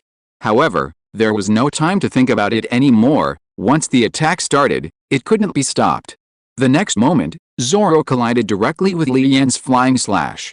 If you are listening to this novel on a channel other than Fanfic World, it means it was downloaded and re-uploaded without effort. We warmly invite you to visit our channel, Fanfic World. There you will find the original version of this story and many other novels of various genres. We look forward to seeing you dive into a world of incredible novels. Chapter 116 The Future Pirate King, the Marines at this moment. The black and white streaks of light, intertwined and swirling, rushed towards Zoro. Even before contact, Zoro felt a slight stinging sensation on his skin. He didn't understand what this was, nor why Li Yan could deliver a slash from a distance, even achieving the effect of a ranged attack. After all, his master, Cao Xiao, had never demonstrated a flying slash in front of him, and there were practically no swordsmen in the East Blue. Even those who were skilled were mostly as low-key as Cao Xiao. Therefore, in the information-scarce East Blue, let alone flying slashes, few people even knew about the different levels of swordsmanship. In short, Zoro's mind was frantically warning him, constantly urging him not to take the blow head-on, but to dodge. But who was Zoro? In his dictionary, there was no such thing as retreat. If he couldn't fulfill his ambitions, couldn't keep the vow he made with his childhood friend, he might as well die here. Retreat? That was impossible. His momentum surged again, and the two swords in his hands clashed first. The stalemate lasted only half a second. These two swords, which had been with Zoro for over a year, were quite ordinary, yet they couldn't withstand the instantaneous shattering. Yes, not cut in half, but shattered completely. Black represents destruction, white represents death, This was Li Yan's dual attribute sword intent, far more domineering and destructive than the sword intent wielded by ordinary great swordsmen, destroying everything and bringing death. Although shocked that his two swords were shattered so easily, Zoro didn't give up. After all, he was a three-sword style swordsman. Gritting his teeth, he fiercely shook his head, making a final stand, unleashing a horizontal slash with Wado Ichimonji, colliding once more with Li Yan's flying slash. The 21 great grade swords each have their own characteristics. Just as Li Yan's hibiki is lightweight, Zoro's Wado Ichimonji also has its own unique features. This is a guardian sword. Perhaps it lacks the sharpness of other great grade swords, and possesses no special abilities, but it is incredibly sturdy, exceptionally sturdy, arguably the most durable of the 21 great grade swords. This is demonstrated multiple times in the original work, most famously when Zoro faced Mihawk at the Baradi, using his three-sword style, Great Thousand Worlds to clash with Mihawk's Black Sword Strike. The other two swords were cleanly severed, but Wado Ichimonji remained completely intact, without even a nick in its blade. And that was Mihawk, wielding a supreme grade sword. This demonstrates just how incredibly durable Wado Ichimonji is. The stalemate continued, and even with his best teeth in the pirate world, Zoro was now throbbing with pain, his neck feeling as if it were about to snap. Zoro didn't back down, using all his strength to try and deflect the attack. But ultimately, the difference in strength was too great. Just a few seconds later, Zoro was exhausted. The Wado Ichimonji in his mouth was sent flying, and the flying warship, now unobstructed, slammed into Zoro, sending him flying dozens of meters away. So that's how it is. Even knowing the difference in strength was so great, even knowing that not backing down would likely result in death, his belief remained unwavering. Now, I'm starting to believe that he will defeat Mihawk and become the world's greatest swordsman. At some point, Aisho had arrived beside Li Yan. Looking at Zoro dozens of meters away, with a horrifying sword wound in his chest that almost revealed bone, and unconscious, he couldn't help but sigh. No, he won't become the world's greatest swordsman in the future. But didn't you say before? Mr. Yixio, what I said back then was, originally, the future world's greatest swordsman. Originally, what's the difference? Of course there's a difference. Because of my appearance, my existence, he could only be the original future world's greatest swordsman, and now, he can only be the world's second greatest swordsman. I see. Yixio didn't refute Li Yan's Versailles-like approach, but nodded in complete agreement. Dual attributes, and both special attributes of sword intent, appearing in a young man who is only at the second level of sword master, this already spoke volumes. Whether it was dual attribute fused sword intent or mastering sword intent at the sword master level, Yixio had never heard of or seen anything like it. If he couldn't reach the pinnacle of swordsmanship in the future, it would truly be a waste of such a unique talent. The White Death sword intent was Li Yan's past, the Black Destruction sword intent was Li Yan's present. In the entire One Piece world, perhaps only Li Yan has experienced losing all his power just before comprehending sword intent, and then having to start all over again. This is almost impossible to replicate. Even knowing that there's a chance of cultivating a dual attribute fused sword intent, would anyone really dare to do that? To forget everything about swordsmanship just before becoming a great swordsman, and then subject himself to another power-dissipating experience? Even Hawkeye wouldn't dare to do that, right? How could you be so stupid? Knowing you couldn't win, you still insisted on going, almost losing your life? Was it really necessary to go this far? Just as Lin Fan was talking to Aisho, Tashigi had already come to Zoro's side, kneeling on the ground, her eyes slightly red as she spoke. She truly didn't understand. Was it really necessary to risk your life for just a sparring match with Rear Admiral Li Yan? If you can't win, you can't win. Is it so hard to admit defeat? Well, not only Tashigi didn't understand, but there probably aren't many people in the entire world who could understand Zoro either. Although most people would consider this behavior brainless, the problem is that it's often these kinds of people who ultimately become strong. Zoro may be weak now, but he already possesses all the qualities to become strong. Tashigi, take him to the Marine Hospital and hand him over to Zulu. You'll be in charge of looking after him. When he wakes up, tell him I can teach him how to become a swordsman, a great swordsman, even train him to the point where he can defeat Mihawk.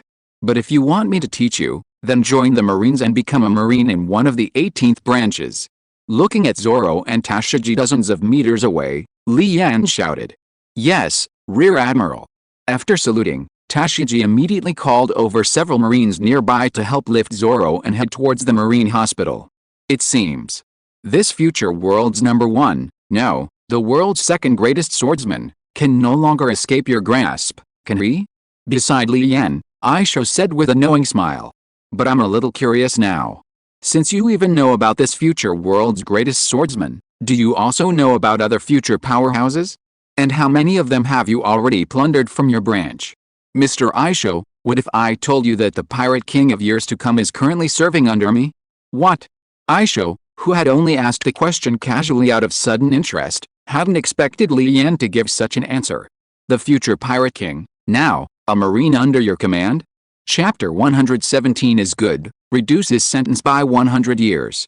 The next day, at the 18th branch training ground, all 19 branch leaders were present, including the one who had been absent for the past month under the pretext of capturing pirates.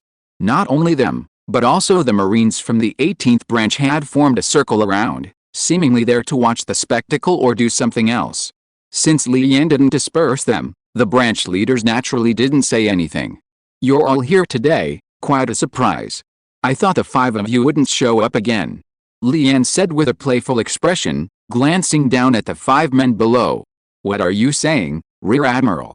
Weren't we just chasing a group of pirates and couldn't get away? Oh, I see. Did you catch them? Well, those pirates were quite cunning. After a month of tracking them, they still escaped. I will reflect on this. Dorsey, the branch leader of the 7th branch of the East Blue, said with a look of shame, but what he truly thought beneath that seemingly ashamed expression remained a mystery. And, without continuing, or rather, Li Yan didn't want to say anything more, and directly called out to his adjutant. Yes, Rear Admiral. Nodding, Anne picked up the folder in his hand.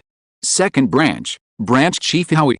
11 years in office, currently found to have violated naval regulations a staggering 387 times, accepted bribes from various forces including pirates totaling 500 million berries, and it has been confirmed that the deaths of over 200 civilians are directly or indirectly related to him.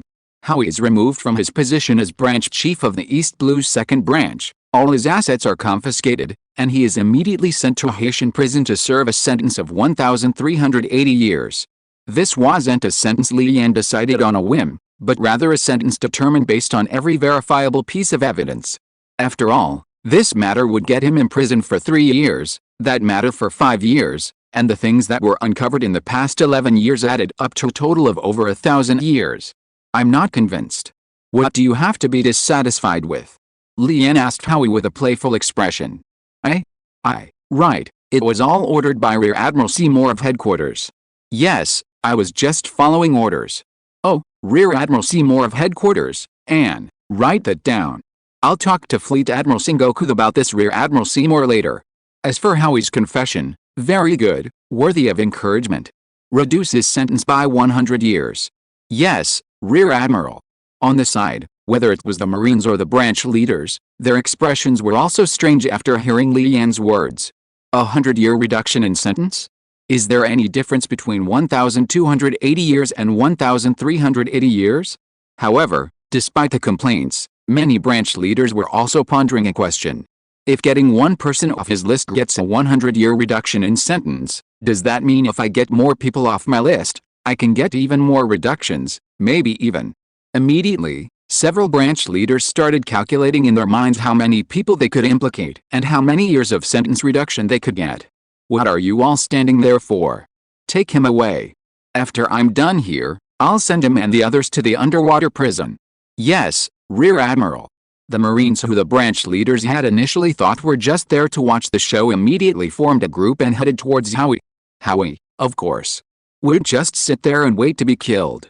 He hardened his heart and attacked an ordinary Marine, attempting to take him hostage and then find a chance to escape. But before he could even move, the Marine was faster, striking first and pinning Howie to the ground. Then, the other 3 Marines quickly rushed over and completely subdued Howie. Seeing this, the branch leaders were all secretly astonished. What kind of godlike Marine was this? A branch leader, dignified as he was utterly powerless against an ordinary Marine. Even if we branch leaders were incompetent, when did we become so incompetent that we could easily manipulate ordinary Marines? Was Howie putting on an act with Leanne? Well, the branch leaders who had just been planning to take Marines hostage and escape if things got bad, abandoned that idea now. The only hope they could have now was that Leanne hadn't found out what they had done, or, if he had, they could provide enough information to convince him and get a sufficient reduction in their sentences. Anne, continue. Yes, Rear Admiral. Hearing Leanne's order, Anne quickly flipped to the top few pages of the documents in his hand. This scene made the branch leaders' mouths twitch. Such a thick stack of documents, and Howie had only shown the top few pages, probably less than a tenth of them? No matter how you looked at it, hoping they hadn't been found out seemed impossible. 5th Branch, Branch Chief Craig, 8 years in office. 3 hours later, of the original 19 branch chiefs on the training ground, only 6 remained. Although these branch chiefs all had a strong will to survive, desperately trying to find fault with everyone, some even going so far as to implicate Vice Admiral Savara of the headquarters, even the one with the most reduced sentence still had over 100 years left to serve. Meanwhile, Anne's notebook now contained a list of over 100 people, along with details of their crimes. Fortunately, while there were many corrupt officials, they hadn't implicated too many high-ranking naval officers. Only 4 reached the admiral level, 1 vice admiral, 1 rear admiral, and 2 commodores. The rest were mostly colonel-level officers from headquarters. In short, what would happen after giving this information to Sengoku was no longer Leanne's concern. More than 10 branch chiefs were taken away, and the surrounding Marines also left under his orders. Leanne looked at the 6 remaining people on the training ground and took the last few pages of information from Anne. Besides Smoker, the 5 of you also have numerous disciplinary violations, all of which are recorded in detail here. Leanne patted the pages of documents in his hand and looked at the 5 men below. The reason I'm keeping you around is twofold. Firstly, your offenses are still within the acceptable range for redemption. Secondly, you haven't persecuted civilians, nor have you directly or indirectly caused their deaths. Therefore, I'm giving you this chance, but it's only once. In the future, if I find any more disciplinary violations from you, even the smallest ones, then all the old and new offenses will be dealt with. Do you all understand? Leanne himself had reviewed the documents in his hand. As he said, the offenses committed by the 5 Warners weren't particularly serious. For example, accepting bribes and then cutting in line for them in certain matters, that was basically it. As for being considered evil, the 5 of them hadn't actually done anything wrong. After all, in the environment of the East China Sea, being able to do this was already quite good. If other people from headquarters were in their positions, under this long-standing atmosphere, most would have degenerated into the same state as Howie and his group. That's why Leanne was willing to give them a chance to start over. Chapter 118 Leanne's Request. In the Grand Line, at Marineford, Marine Headquarters, a group of high-ranking Marines sat in an office, each flipping through stacks of documents. While the contents were unknown, it was clear that everyone's expression was grim. Everyone's finished reviewing the documents. Let's share our thoughts. Sengoku, at the head of the table, tapped the desk and began. Wow, that little guy is getting more and more terrifying. He's taking on over 100 officers. Kizaru was the first to speak, his expression exaggerated. HMPH, those guys below should have been disciplined long ago. Justice tolerates no flaws. However, Leanne actually let 5 of them go.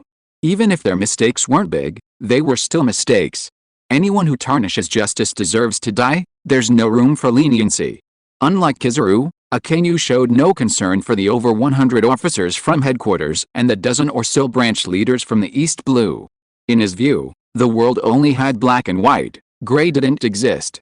If you're not white, then you can only be black, and since you're black, you must be eliminated. Araels Kasiko, do you have the right to say that? In that battle at the G1 branch, you used Meteor Volcano to chase down those 2 pirates, dragging a warship and over 100 Marines into the mess. If we're talking about disciplinary violations, murdering a colleague is far more serious than those 5. Speaking of which, since the battle at the G1 branch, Aokiji and Akenyu have been arguing about it for a whole month. These 2 are practically incompatible.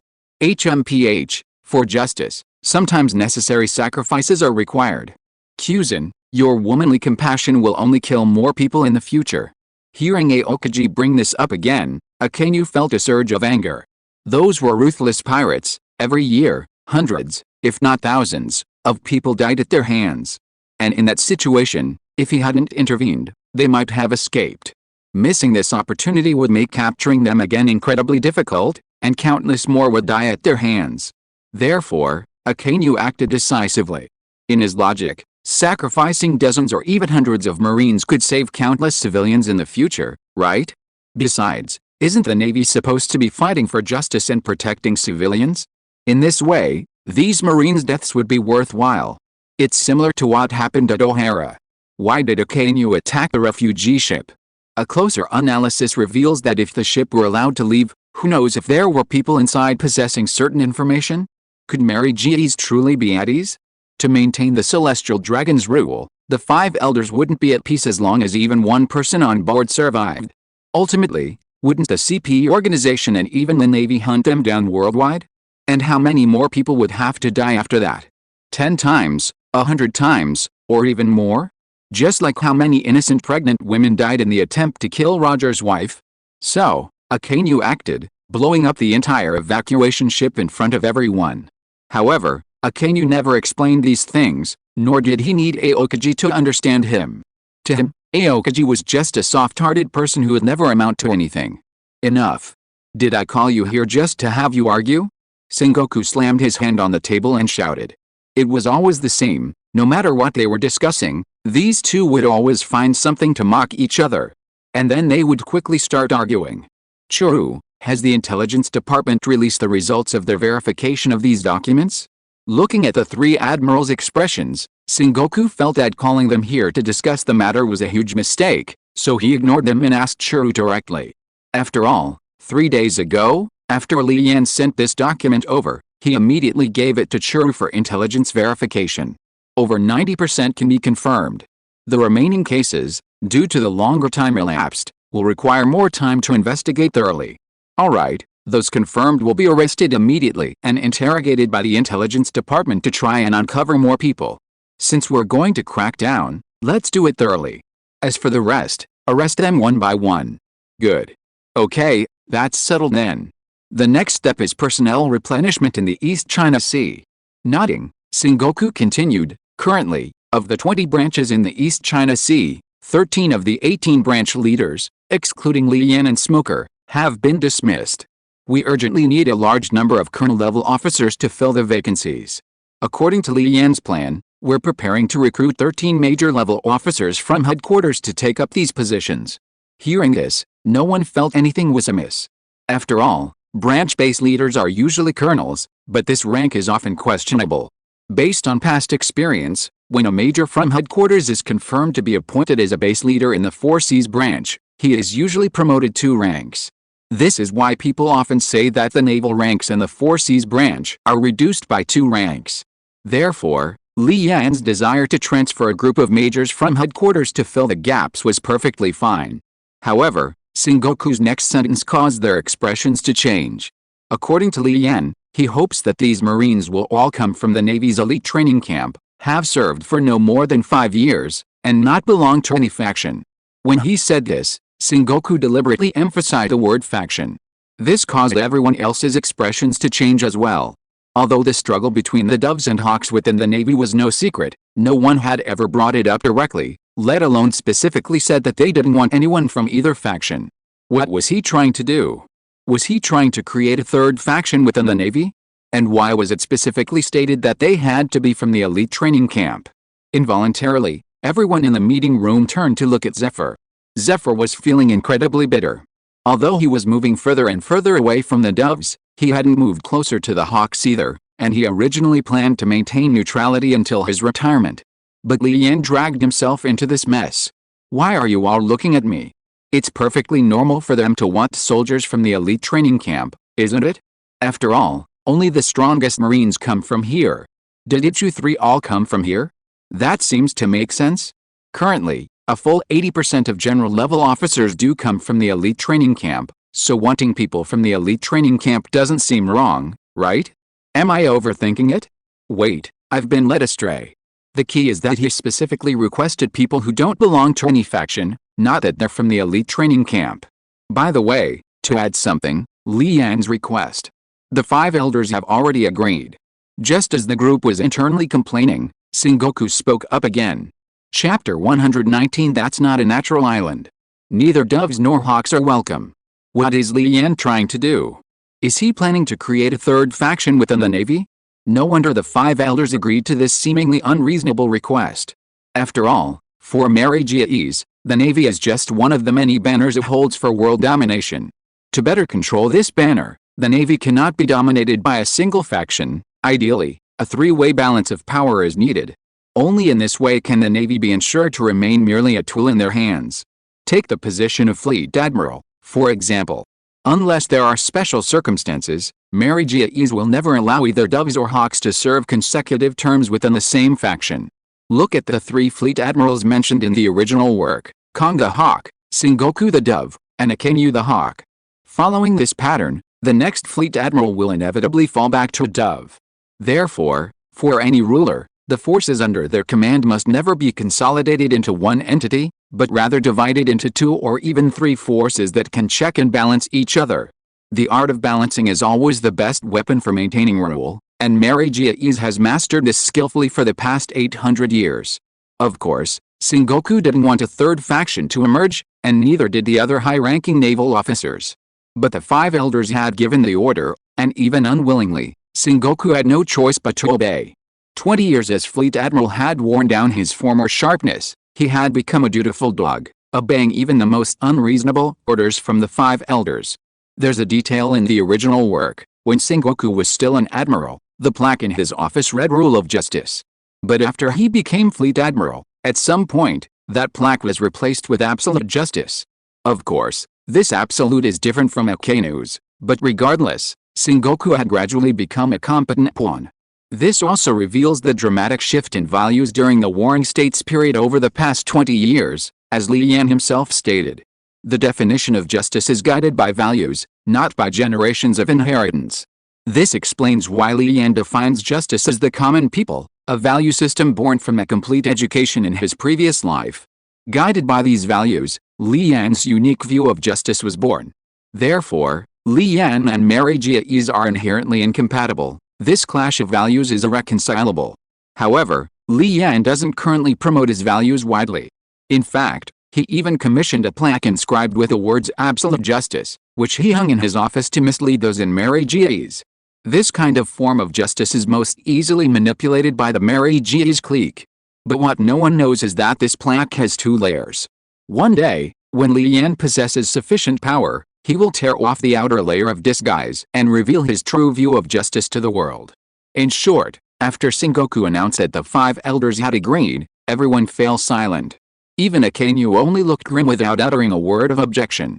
Ultimately, the 13 branch leaders were selected exactly as Li Yan had requested. In the East Blue, about 10 nautical miles from Corona Island, a colossal ship, comparable in size to a Navy super warship, was sailing towards the 18th branch. Anyone possessing a warship of this scale was no ordinary force. If you saw the flag flying on the ship, you might not be surprised. Galera Corporation. Well, that's settled then. As the most powerful shipbuilding company in the pirate world, a giant ship is nothing special, it's perfectly normal. On the bow deck. Barry, what's Mr. Iceberg thinking, making us set up a branch in the East Blue? Haven't we discussed this countless times already? The 4 seas aren't suitable for our development. After all, the waters here aren't as dangerous as the Grand Line, and there's no demand for ships of superior quality. Who would be willing to pay double the price to buy our ships? The shirtless, tattooed foreman, Bipley, kept complaining. In fact, he'd complain to Barry at least once a day along the way, sometimes even more than 10 times a day. Hey, Bipley, that's enough. We're almost there and you still can't resist your usual rant? The president has his reasons, and didn't the governor of the East Blue agree to give us all the warship orders from the branches? Besides, maybe ordinary people in the East Blue won't spend that much money to buy our ships, but nobles will. They don't care about the price. In fact, for them, expensive is better. They have no desire to buy cheap ones. Most importantly, the president also said that the governor of the East Blue is very sincere. He's even providing the land, taking charge of construction, and even building the shipyard for us for free. The Grand Line is only a small part of this world.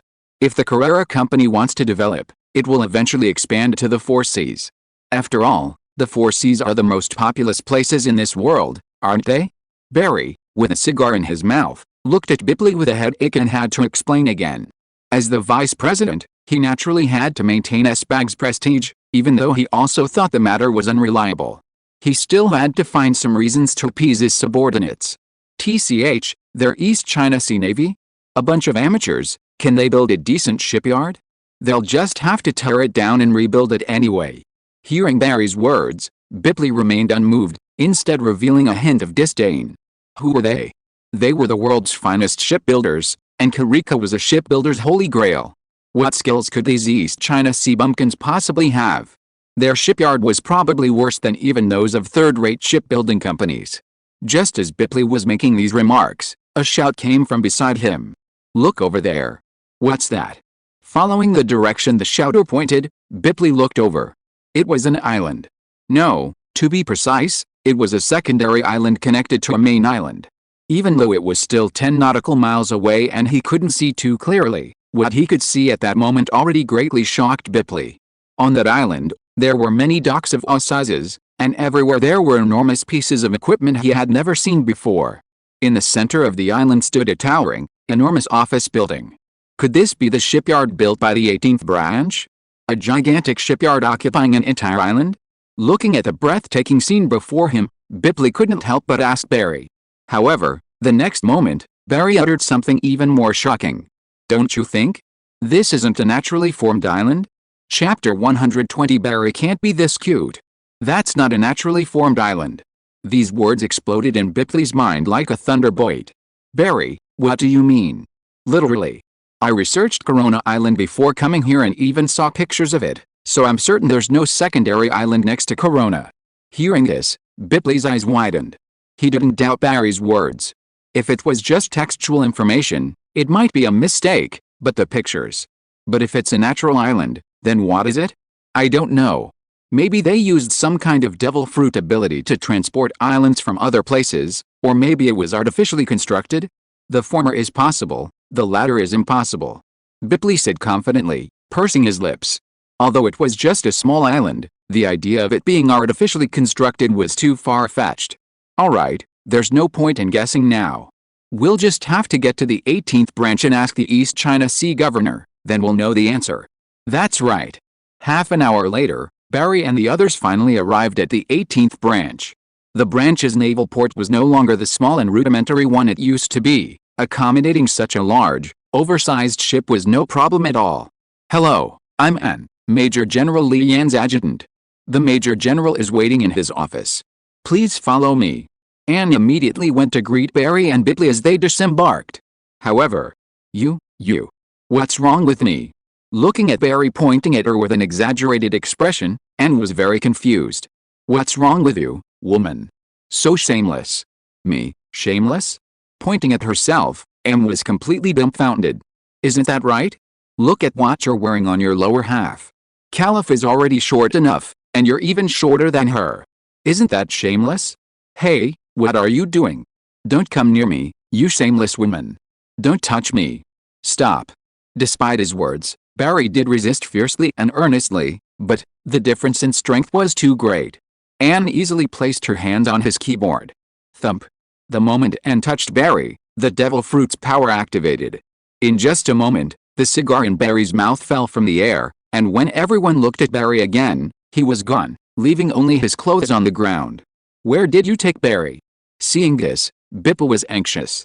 However, Anne seemed not to hear him, her expression remaining cold. Shameless? Indecent? This was the first time in her life she'd heard someone say that about her. How can we not give him a little punishment?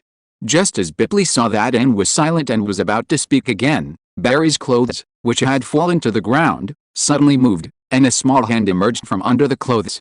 Seeing this, Bipley quickly stepped forward and lifted the set of Barry's lance clothes on the ground. The next moment, what came into view was a child who had just over 10 years old, with an exceptionally cute appearance. Kid, what are you doing here? To be honest, the entire dock, including Bipley's location, with over 100 people from the Carrera Company, were somewhat bewildered. Bewildered by the disappearance of Vice President Barry. Bewildered by the sudden appearance of this child. You bastard Bipley, put me down, I'm Barry. You said you're Vice President Barry? Looking at the cute boy she was holding in the air, Bipley was completely dumbfounded. The way he spoke was quite similar, but this was clearly a child. What the hell are you talking about? It's only been a few seconds. And you don't recognize me anymore? Wait, how did you get so tall? Ah, my hands. Why are my hands so small? Only then did Barry finally realize that he was being held up in the air by Bipley. The feeling of weightlessness he experienced left him very confused. After all, Bipley had only raised his arms horizontally. How could he have lifted him so far off the ground? More importantly, when Barry looked at his own hands, they were no longer the rough and strong hands of a shipwright. They were clearly a child's small hands, pink and tender. It was absolutely outrageous. Is he really Vice President Barry?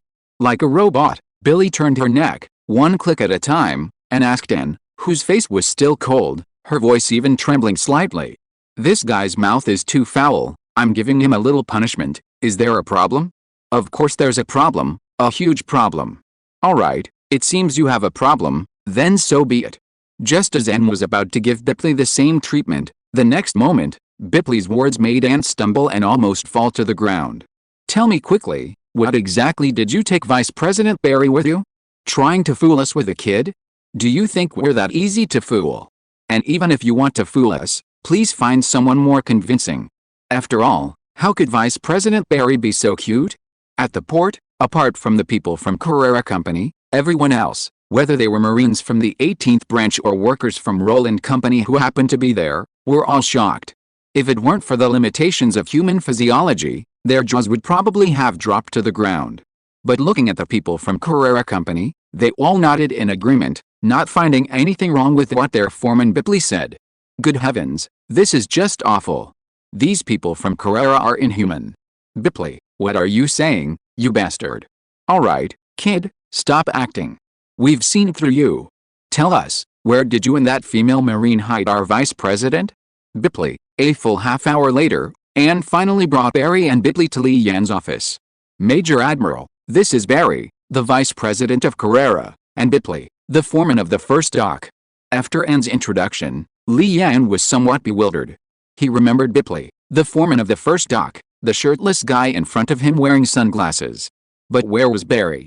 He didn't see him. And when did Barry become Vice President? In the original story, wasn't he only Vice President after the Water 7 incident? Could it be that opening a branch in the East Blue for Carrera accelerated this process? It seems he already knew this possibility. Wait, that's not the key point right now. Where is Barry? Anne, where's Vice President Barry? Chapter 121 How come he grew up to be ugly in just 12 years? Upon hearing Li Yan ask where Barry was, Bipley's expression became strange, and his gaze drifted downwards, a spot Li Yan couldn't see due to the desk's obstruction. What's going on? With a hint of doubt, Li Yan stood up, placed his hands on the desk, and looked down at the other end of the desk. There was a very cute child, about 11 or 12 years old, who would definitely grow up to be a handsome young man. Although it was strange for such a child to be in his office, Li Yan couldn't help but think so. This child is Major General. This is Barry, the new Vice President of the Carrera Corporation. What? He's Barry? Li Yan's eyes widened, completely dumbfounded. Should Barry be a guy who looks over 30 and is quite sloppy, even though he's clearly in his early 20s? But this cute child in front of him, well, putting aside whether he's cute or not, the age just doesn't match up. Wait. At this moment, Li Yan finally remembered his adjutant's devil fruit ability, and then looked at Anne with a strange expression. Lieutenant Anne, could you explain? His mouth is so foul. Huh? What did he say? He called me shameless and an indecent woman. For insulting the Navy like that, of course I have to teach him a lesson as punishment. Shameless and indecent? Hearing this, Li Yan's gaze unconsciously moved downwards, looking at Anne's lower body attire. Okay, so that's it. Li Yan finally understood why Barry said that about Anne. It was indeed incredibly short, even shorter than Califa's skirt. And Califa at least wore fishnet stockings. Anne's thighs were practically exposed. Given Barry's personality, it would be a miracle if he didn't call Anne shameless. Sigh, he brought it on himself. Okay, I understand. But Lieutenant Anne, how many days are you planning to punish him? How many days? Let's start with a month. If he admits his mistake and shows remorse by then, that'll be fine. Otherwise, Add another month. Wow. His lieutenant is ruthless. However, Li Yan couldn't completely misunderstand. A perfectly nice girl being publicly called shameless and immoral, who could stand that? But the question was, would Barry really apologize a month later? Barry, you insulted a naval officer. Anne's punishment of you is perfectly justified. I hope you can apologize to her properly in a month. HMPH, apologize to this woman? Why should I? I didn't say anything wrong. Sitting on the ground, Barry, hearing Li Yan's words, naturally assumed Li Yan was protecting his subordinate and was greatly dissatisfied. While stubbornly refusing to admit his mistake, he also looked up, wanting to glare fiercely at Anne. But due to the height difference, this angle was too much. Damn it, you shameless woman, what do you want me to see? The world is going to hell. Barry, his face flushed red, started cursing, leaving Li Yan speechless. 3 months. Almost through gritted teeth, Anne slowly uttered each word. Sigh, better watch yourself. Hearing Anne's latest verdict, Li Yan looked at Barry with pity. Half an hour later. Finally, the farce in the office ended. Li Yan led Barry and Bipley across the connecting bridge from Corona Island to the artificial sub-island where the shipyard was located. After Li Yan showed them around and explained all the equipment and its uses in detail, Barry and Bipley were stunned. Especially Bipley, who felt his face burning slightly. What a slap in the face. Just over an hour ago, he was confidently saying that these country bumpkins in the East China Sea couldn't build any good shipyards. Would they all have to be dismantled and rebuilt in the end? But now? Those huge docks, and those massive machines that looked imposing and powerful, but which he didn't recognize at all, who were the country bumpkins here? Young General, is this really for us? Barry, still looking like a child, asked in a trembling and somewhat childish voice. That's right, are you satisfied? Satisfied, absolutely satisfied. This is even better than our shipyard number 1 in Water 7. By the way, Mr. Esbag should have told you, right? During our time in the East Blue, although the 18th branch won't interfere with your shipyard's business or finances, nominally you'll still be under their jurisdiction. Is that all right? No problem, absolutely no problem. As long as we use this shipyard, even if it's not nominally under the 18th branch, it's fine. Is this really your vice president? Hearing this, Li Yan looked at Bipley beside him and asked. Bipley covered his face, not knowing how to answer. Embarrassing, so embarrassing. All right, since you're satisfied, I've prepared the office building and accommodation for you. You can just move in with your bags. However, can you manage such a large shipyard with over 100 people? Although people in the pirate world are incredibly powerful, some even capable of using several people from their previous lives. However, this was, after all, a large shipyard, and Li Yan still had some doubts about whether Barry and his team had enough manpower. A shipyard of this size, if it were in his previous life, would require at least 1,000 people to fully operate, right? We were indeed somewhat unprepared. After all, we didn't expect a major general to provide us with such a shipyard. This can't even be called a shipyard, it's practically a shipbuilding island. I'll send an application to Mr. Espagu in a moment to transfer more shipbuilders. This wouldn't do. Such a powerful shipyard, if Major General Li Yan doubted that Carrera Company had the capacity to operate it and let someone else take over, this could potentially dethrone Carrera Company from its dominant position in the shipbuilding industry. No, as the vice president, this kind of thing couldn't be allowed to happen. Barry immediately decided to call Espagu in a moment to explain the situation, and that at least another 100, no, 200 excellent shipbuilders needed to be sent. A few more foremen also needed to be brought over. Even, establishing this place as Carrera's global headquarters doesn't seem like an impossible idea. Looking at Barry's determined face, Li Yan couldn't help but sigh. He was so adorable at 12, a perfect handsome young man for the future, so why, after 12 years, at only 24, has he grown into such an unattractive person? Chapter 122 New Type of Warship. For a full 10 days, Li Yan discussed the design of the next generation of warships for the East China Sea Navy with Barry and his team. Although Li Yan knew nothing about shipbuilding, his talent for designing SSS-class ships, coupled with his limited understanding of the general structure of modern ships from his previous life, and his constant seeking of advice from Barry and his team over the past 10 days, allowed him to offer many highly valuable suggestions. Sometimes, Barry even wanted to look at Li Yan's head closely to see how this layman, Li Yan, could come up with such ingenious ideas. Ultimately, a warship without sails was designed, thanks in part to Levin's contributions.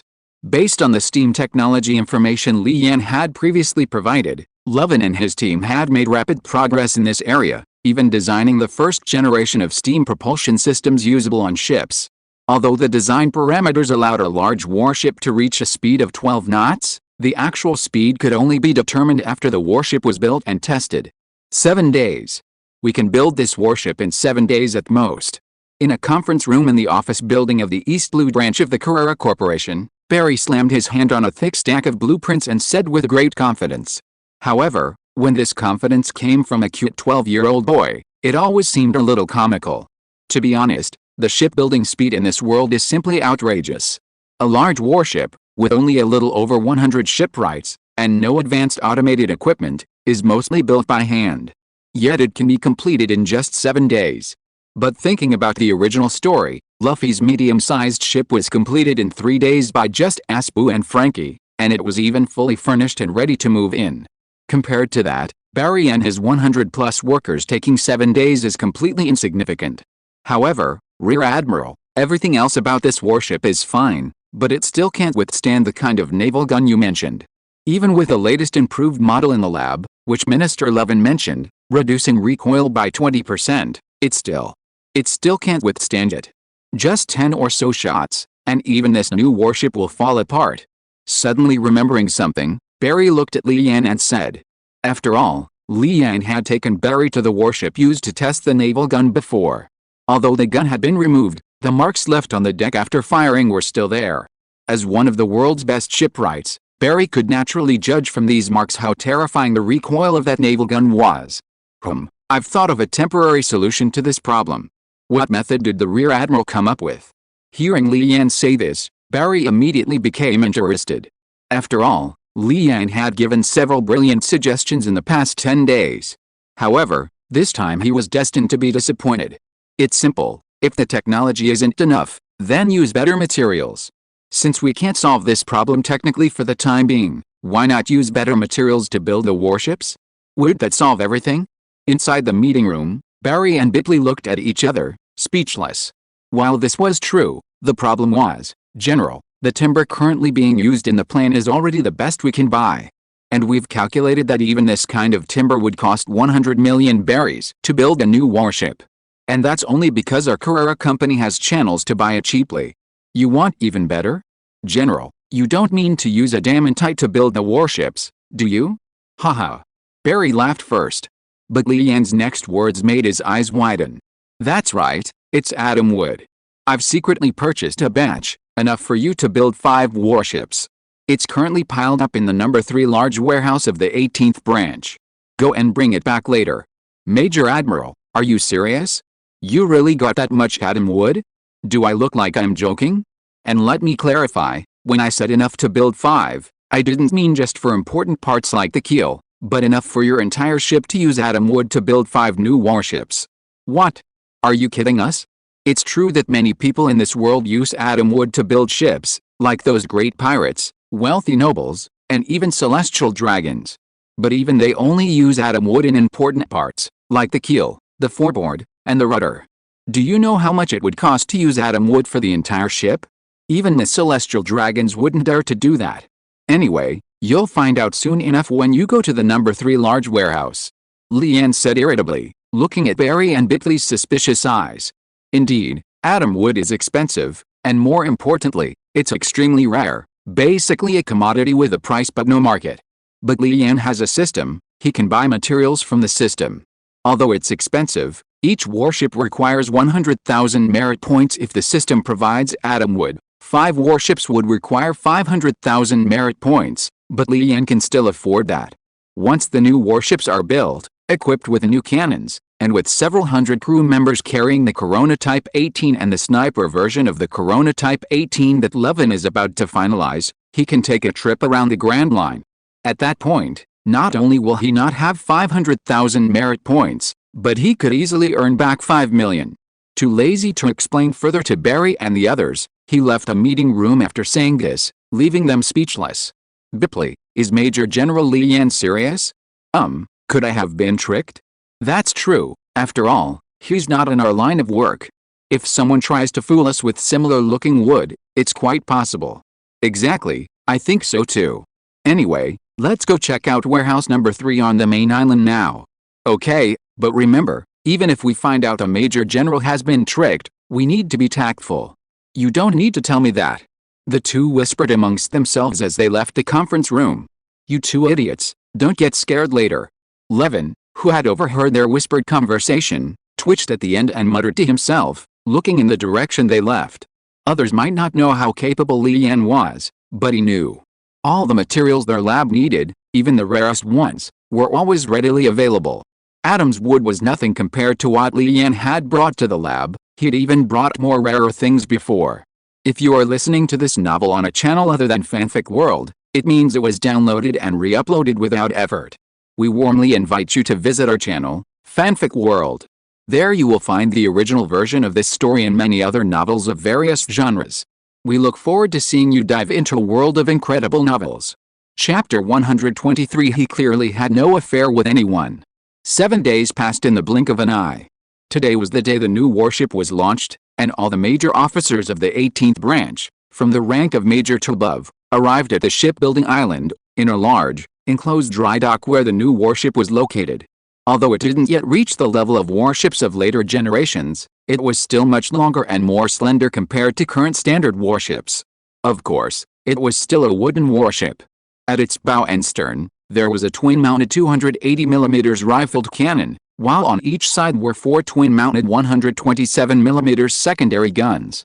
Furthermore, no fewer than 20 heavy machine guns provided by the gun laboratory were mounted throughout the warship.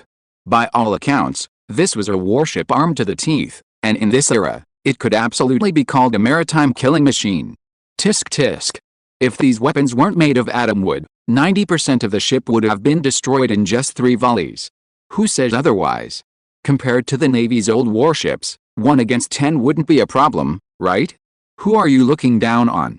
As long as we're not surrounded and have enough ammunition, 1 against 100 wouldn't be a problem. Sigh, I really didn't expect this monster to be born in our hands. Speaking of which, you even suspected the Rear Admiral had been tricked into buying a bunch of fake atom wood. Didn't you? Watching the shipwrights busily preparing to launch the warship, Barry and Bipley sighed. Finally, they exchanged a glance, both looking embarrassed. 7 days ago, when they arrived at the branch's number 3 large warehouse, they were utterly stunned. It was a warehouse full of genuine atom wood. If this were auctioned off, it would fetch at least 10 billion berries, and with some manipulation, 20 billion berries wouldn't be a dream. Meanwhile, the group of branch officers Li Yan brought were also quite shocked by the warship. Li Yan, kid, is this the warship you've been secretly building these past few days? That's right, what do you think, Grandpa Thor? If I had a dozen of these warships, I'd dare go to the New World and cause trouble for the 4 emperors. Grandpa, please don't. While this warship might be fine for bullying people in the first half of the Grand Line, you can forget about going after the 4 emperors. Hearing Thor's words, Li Yan was speechless. The firepower was indeed powerful, but it was useless against the 4 emperors. Whitebird could easily destroy them with a single air blast, whether it was a cannonball or a bullet. As for the other 3, which one was simple? Therefore, against low to mid-level combat forces, the current firearms, artillery, and this new warship are absolutely overwhelming. However, against high-level or even top-tier combat forces, these things are still insufficient. I was just saying that casually. You don't really think this old man wants to cause trouble for the 4 emperors, do you? Without answering, Li Yan simply nodded silently, making Thor's lips twitch. Was he really that brainless? Soon, with the activation of the mechanism and the assistance of 2 rows of huge rollers, the warship plunged into the water, splashing up waves several meters high. The next day, the new warship had been docked in the naval port, and a large number of Marines were constantly transporting supplies and ammunition onto the warship. After all this was completed, Li Yan would personally lead more than 100 Marines, several shipwrights from Carrera, and a few people from the science department on this maiden voyage. As for the destination of this maiden voyage, Li Yan directly set it on Korchin Island in the Grand Line. This is an island that doesn't appear in the original work. Like Mocktown, It's also a pirate island, located on the calm belt near the East Blue in the first half of the Grand Line. Along the way, they can also test how well the warships perform in the calm belt after installing seastone on their hulls. Originally, Thor wanted to go too, as this is a historically significant maiden voyage for the Navy, but circumstances don't allow it. After the branch chief assessment ended, each branch chief returned with 30 Marines from the 18th branch, and then gradually sent half of their Marines to the 18th branch. Therefore, Thor's task is very heavy. He needs to train approximately 1,500 Marines for 3 months at once, and he simply can't leave. Major General, the test ship has completed resupply operations. Order everyone to board. Yes, Major General. However, just as Li Yan and the others were boarding the ship, Major General, a warship is approaching in the distance. It looks like a super warship. A super warship? Could it be that woman again? That woman? Anne seemed a little sensitive to this word. However, Li Yan did not reply to Anne, but was thinking about something else. When he was recuperating at the G8 branch, he seemed to have promised her that he would notify her immediately if any new weapons were developed, and give her priority in purchasing them. Troublesome. Half an hour later, Momausaji's super warship finally arrived at the branch's naval port. It has to be said that ships in this era are too slow. There are very few ships that can exceed 10 knots, and a super warship like Momausaji only has a speed of 7 or 8 knots. As soon as it docked, someone couldn't wait to use moonwalk to come directly to the warship where Li Yan was. Without saying a word, he grabbed Li Yan by the collar and pulled him in front of him. Didn't you say you'd tell me everything new as soon as possible? What's with this warship without sails? This. Come on, try explaining it to me. No, it's too close. What's too close? Our faces are too close. Only then did Momausaji notice that the distance between her and Li Yan's faces was only a few centimeters. From another angle, it would look like they were passionately kissing. She immediately blushed and quickly released his collar. Having finally escaped Momausaji's clutches, Li Yan suddenly felt a chilling killing intent behind him. Okay, he didn't even need to turn around to know it was Anne. He hadn't even been involved with either of them, so why did it all turn into this mess? Li Yan felt completely innocent. Okay? Alright, tell me, what's going on with this warship? After a moment, once the blush on her face had faded a bit, Momausaji asked. Last time we went to Water 7 to find Iceberg and get him to set up a branch here. Then I had them design a new type of warship to replace the current standard warships of the East China Sea Navy. Of course, this is just an experimental ship. It was only launched yesterday, and today is its maiden voyage. And the result? I was just about to set sail when Jian caught me red-handed. Li Yan said innocently. However, in the next second, Momausaji spoke up. Very good, I want to participate in this maiden voyage too. Chapter 124, Are we moving to a different location to open another shop? On the side of the warship, Momausaji watched with great interest the enormous wheels that extended from the inside of the hull to both sides after the ship set sail. Is this why we don't choose sails? Yes, actually, it's not surprising. After all, your warship has a windless navigation system, right? That's different. My warship uses human power, you know? Although due to some clever design, it's not as tiring as rowing, it's still human power. Momausaji glared at Li Yan and said irritably. Speaking of which, how did you come up with the steam power technology? I don't need to think about it. Isn't this something Water 7 is good at? Don't you think it's actually the same as a sea train? That's true. For so many years, no one has thought of applying sea train technology to a warship. It's really. Momausaji thought about it and realized it was true. Wasn't this the same as a sea train? After all, she wasn't a scientist and couldn't distinguish the differences or the technological gap, so she no longer had any questions. Tell me, when are you going to upgrade my warship? I want to equip it with a steam power system, and also, I heard your new naval gun can fire 20 kilometers? As he spoke, Momausaji's eyes lit up again as he looked at the imposing twin-mounted main gun at the bow. He'd heard about it from the science department before. Wow, a maximum range of 22 kilometers.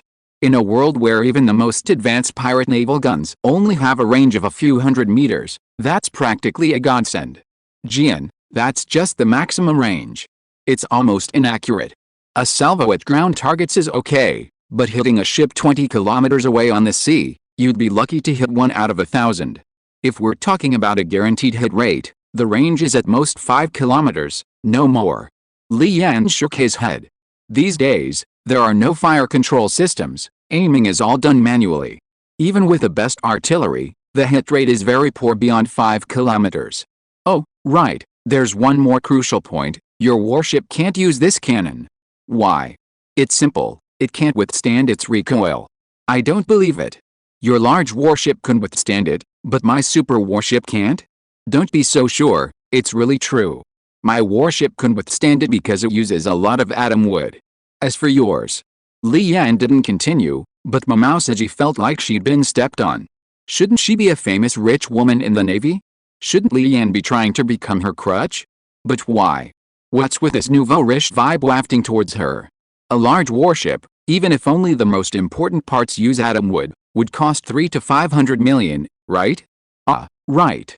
Last time in Mocktown and G8 branch, I gave this guy all the berries and valuables I seized from the pirates. That's at least 1 billion berries, right? No, once I get to Corchin Island, I need to take down a lot of pirates and use their loot to upgrade my warship. That's it, perfect. At this moment, Li Yan is unaware that Mamousaji is already planning to steal his berries, no, I mean, his merit points. 5 days later. The first half of the Grand Line, near the East Blue, just 30 nautical miles from the Calm Belt. Corchin Island. Boss, don't you look familiar? A pirate asked, looking at the bartender mixing drinks. You've probably seen me in Mocktown, haven't you? Looking at the pirate who spoke, Tollins instantly recalled basic information. After all, memorizing all the bounty information on pirates was a basic skill for CP7 members. There was no need to slowly search through stacks of bounty lists. Blood Wolf Garfield. Bounty 256 million, the only supernova in this generation to exceed 200 million, known for his cruelty and bloodthirstiness. Once he sets his sights on prey, he'll relentlessly pursue you, even to the ends of the earth, until he hunts and slaughters you. Furthermore, this guy is a Zoan-type devil fruit user, and it's said his mastery of the fruit is remarkably high. Right, I remember now, it's Mocktown, ha ha ha. Reminded by Tyrans, Garfield finally remembered, slapping the table and laughing loudly, seemingly in a very good mood. However, in the next second, it was like a dramatic change of expression. The previously jovial Garfield suddenly adopted a cruel expression, staring intently at Tyrans as if he were looking at prey. But boss, weren't you in Mocktown? What are you doing here? Well, ever since the Navy raided Mocktown, pirates on the sea route have generally stopped going there. Business is getting harder and harder, so I had no choice but to come here to make a living. I see. Seeing Tyrans' changing expression, and unable to discern his lie, Garfield's expression softened, and he nodded. Tisk, Mogatown, huh? Vincent and his gang are really a disgrace. I heard they were just a Marine from the East Blue branch? Yeah, I heard it's the branch leader of the 18th East Blue branch, leading a bunch of new recruits out for training. Tyrans replied. There was no point in hiding it, after all, it was already in the newspapers. Ha ha ha, the East Blue branch. Vincent and his bunch of trash actually got wiped out by a bunch of Marines from all four seas, even the weakest of the four seas, the East Blue Marines. They've utterly disgraced us pirates. The branch leader of the 18th East Blue branch, huh? Interesting. Should I make him my next target? However, here's a problem in the East Blue. I've heard that you can use sea stone to avoid sea kings in the Calm Belt, but getting enough sea stone isn't easy. If only this guy would come here on his own. Sitting at the bar, Garfield kept talking, making Tyrans' lips twitch slightly. You still want to hunt down Colonel Li Yan? No, now Rear Admiral Li Yan. You know, not long ago, this guy just killed Talus, whose bounty was also over 200 million. And that was only because Talus was hiding his devil fruit, otherwise, his bounty would probably be over 300 million. Although part of Talus's bounty was inflated because he killed too many Marines, in terms of strength, you and he are about equal, right? However, this information can be passed on to the Marines. Just then, a figure quickly pushed open the bar door and rushed to Garfield.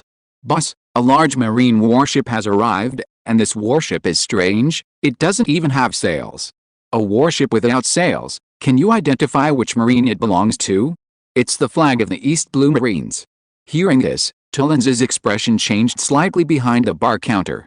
Could it be that guy again? Looks like I'll have to open my shop in a different location again. Chapter 125 Usopp in High Spirits. In the first half of the Grand Line, Paradise. On the route closest to the edge of the calm belt and adjacent to the East Blue, a warship had just crossed the calm belt and arrived here. Li Yan, this speed is much faster than my warship. Of course, after all, your warship only has a speed of about 5 knots when using the calm belt propulsion system, while mine uses steam power and can reach a speed of 12 to 13 knots. No way, you have to help me modify my warship when we get back. I don't care about that, just ask Barry. He's the head of Carrera's East Blue branch and also the vice president of Carrera Corporation. You mean that kid? Looking at the direction Li Yan was pointing, Momousagi was a little confused. He looked like a cute 11 or 12-year-old child, the vice president of Carrera, the world's best shipbuilding company? Are you kidding me? Knowing that Momousagi would react like this, Li Yan directly whispered something in her ear, but the next moment, Momousagi laughed so hard that she couldn't bend over. Ho ha ho ha, this is hilarious. Although I've heard of Aang and know his abilities, this. And, shameless, indecent woman? Momousagi was genuinely amused. That Barry was truly a character. And Aang's method of punishment was also quite interesting. Rear Admiral Li Yan, please don't spill everything. Also, Vice Admiral Momousagi, please mind your image. An admiral candidate is the face of the Navy. Aang, watching Li Yan and Momousagi's behavior, was extremely displeased. Ignoring their higher ranks, he directly reprimanded them. Also, Vice Admiral Momousagi, it won't be easy for you to talk to Barry about modifying the warship. As he spoke, Aang's eyes pointedly glanced at Momousagi's lower body. Good heavens, when Li Yan followed Aang's gaze, he realized that the two women were wearing the exact same length of underwear. Li Yan even wondered if they were wearing the same style.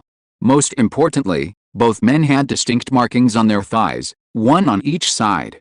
One had a large cross-shaped scar, the other a spider tattoo, both roughly the same size and location. If Momousagi were to confront Barry, she'd probably yell, You, how can a vice admiral be so shameless? You're just as indecent as Aang. Bang! However, just as Li Yan was about to stop Momousagi, it was too late. Fortunately, his warship was almost entirely made of atom wood, and the quality was truly excellent. Barry, who had been punched and sent flying onto the deck by Momousagi, hadn't even left a single crack in the deck floor. Just as Li Yan was secretly marveling at the quality of atom wood, Momousagi was also astonished. Your deck, it's not made of atom wood either, is it? Didn't I just say my ship is made of atom wood? I thought it was just the keel and other important parts. Who knew your entire ship is made of atom wood? How much did this cost?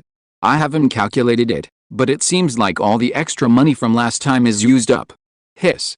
Although Li Yan was just talking nonsense, Momousagi was still shocked. That meant at least 1 billion berries, or even hundreds of millions? Was this the same Li Yan who called her a rich woman and asked if she needed a companion just over a month ago? No way, I have to work hard to catch pirates, and then I have to build a warship made entirely of atom wood. Colonel, pirate ships spotted ahead, a large number. Oh, they've already spotted us, their vigilance is much higher than in Mock Town. Just as Momousagi was planning how to build such a warship, on the warship's lookout tower, a marine holding binoculars pointed ahead and shouted loudly. Of course. Mogu Town is just a small town on Jaya Island, how many pirates could there be? But Korchin Island is different. It's practically a pirate city, the whole island is teeming with pirates, and there are usually no fewer than 20 pirate crews gathered here at the same time. How about it, want my help? Just give me a free modification of the warship. Momousagi said with a smile. This pirate force is almost equivalent to the Pirate Alliance when the G8 branch was attacked last time. Last time, they only managed to capture them all after using the terrain advantage to lure the pirates in, then bombarding them with fortress cannons, wiping out most of them, and then Momousagi intervened. But this time, without the terrain advantage, even Li Yan would have a hard time if Momousagi didn't intervene, right? Thinking this, Momousagi immediately decided to squeeze some money out of Li Yan. Although it's unrealistic to expect Li Yan to provide atom wood, with some bargaining, modifying the steam power should be possible, right? However, no need, we're here to test a new warship anyway. Jian, you can just watch from the side. Usopp, command the gunnery. With a flourish of his cloak, Li Yan shouted to Usopp. Since Larnus had to stay at the branch to assist Thor in training the new recruits, he hadn't come along, so the command of the gunnery's firing was entirely in Usopp's hands. "Yes, Colonel. Put the ship horizontally, begin loading ammunition for the main guns aft and foreaft and the port secondary guns, all heavy machine gun operators to take their positions immediately. The rest of you use the ship's hull as cover, load the bullets." Standing on the deck, Usopp was full of vigor, waving his hand in command, displaying the demeanor of a vice admiral or even an admiral. Even his nose seemed to have grown a full centimeter longer. Luffy and Buggy watched this with envy. This guy got to show off again. Damn it, I hate naval battles. For Luffy, who prefers hand-to-hand combat, naval battles are the most boring thing ever. As for Nezuko, she stood there nonchalantly. After all, if she wanted to, she wouldn't need the warship to fire its cannons. She could simply use her rumble fruit to fly over, unleash a powerful attack, and that would be the end of it. However, she knew that this was a test of the new warship, and it wasn't appropriate for her to do it herself. In an instant, all the Marines on the warship were busy. In less than a minute, all the attack positions were ready.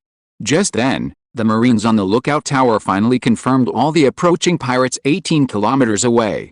There are 25 pirate ships in total, the lead one. The Blood Wolf pirates, with a bounty of 256 million berries. Hiss. Hearing the lookouts shout, many people gasped. Good heavens, more than 20 pirate crews, including the Blood Wolf pirates. Speaking of which, after removing Talus, who was defeated by Li Yan, there were only 8 remaining among this year's pirate rising stars, and the only one with a bounty exceeding 200 million berries was this Blood Wolf Garfield. This isn't the most crucial point. The crucial point is that 4 of the remaining 8 supernovas are in the Blood Wolf pirates. Aside from Garfield himself, there are 3 pirates with bounties over 100 million. Making them even more impressive than the Straw Hat Pirates a year and a half later in the original story. After all, in the first half of the series, only 2 members of the main crew had bounties over 100 million. Usopp, what's your accuracy at 10 kilometers? Reporting, Colonel, at 10 kilometers, I'd only have a maximum of 3% accuracy. 3%? That's pretty good. Let's not test at 10 kilometers yet. Let them get closer to 5 kilometers before firing.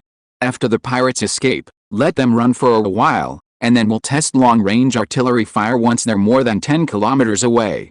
Yes, Colonel. Hiss. Listening to their conversation, Momousagi was secretly surprised. It seemed they didn't take the 20-odd pirate crews and 4 of this year's supernovas seriously at all. They were even discussing what to do after the pirates escaped. End of this chapter. Thank you so much for reading until the end. Don't forget to give it a like. Looking for more exclusive content and immediate access? Subscribe to our Patreon. Remember, every like, subscription or donation encourages us to continue. Thank you all. See you in the next video.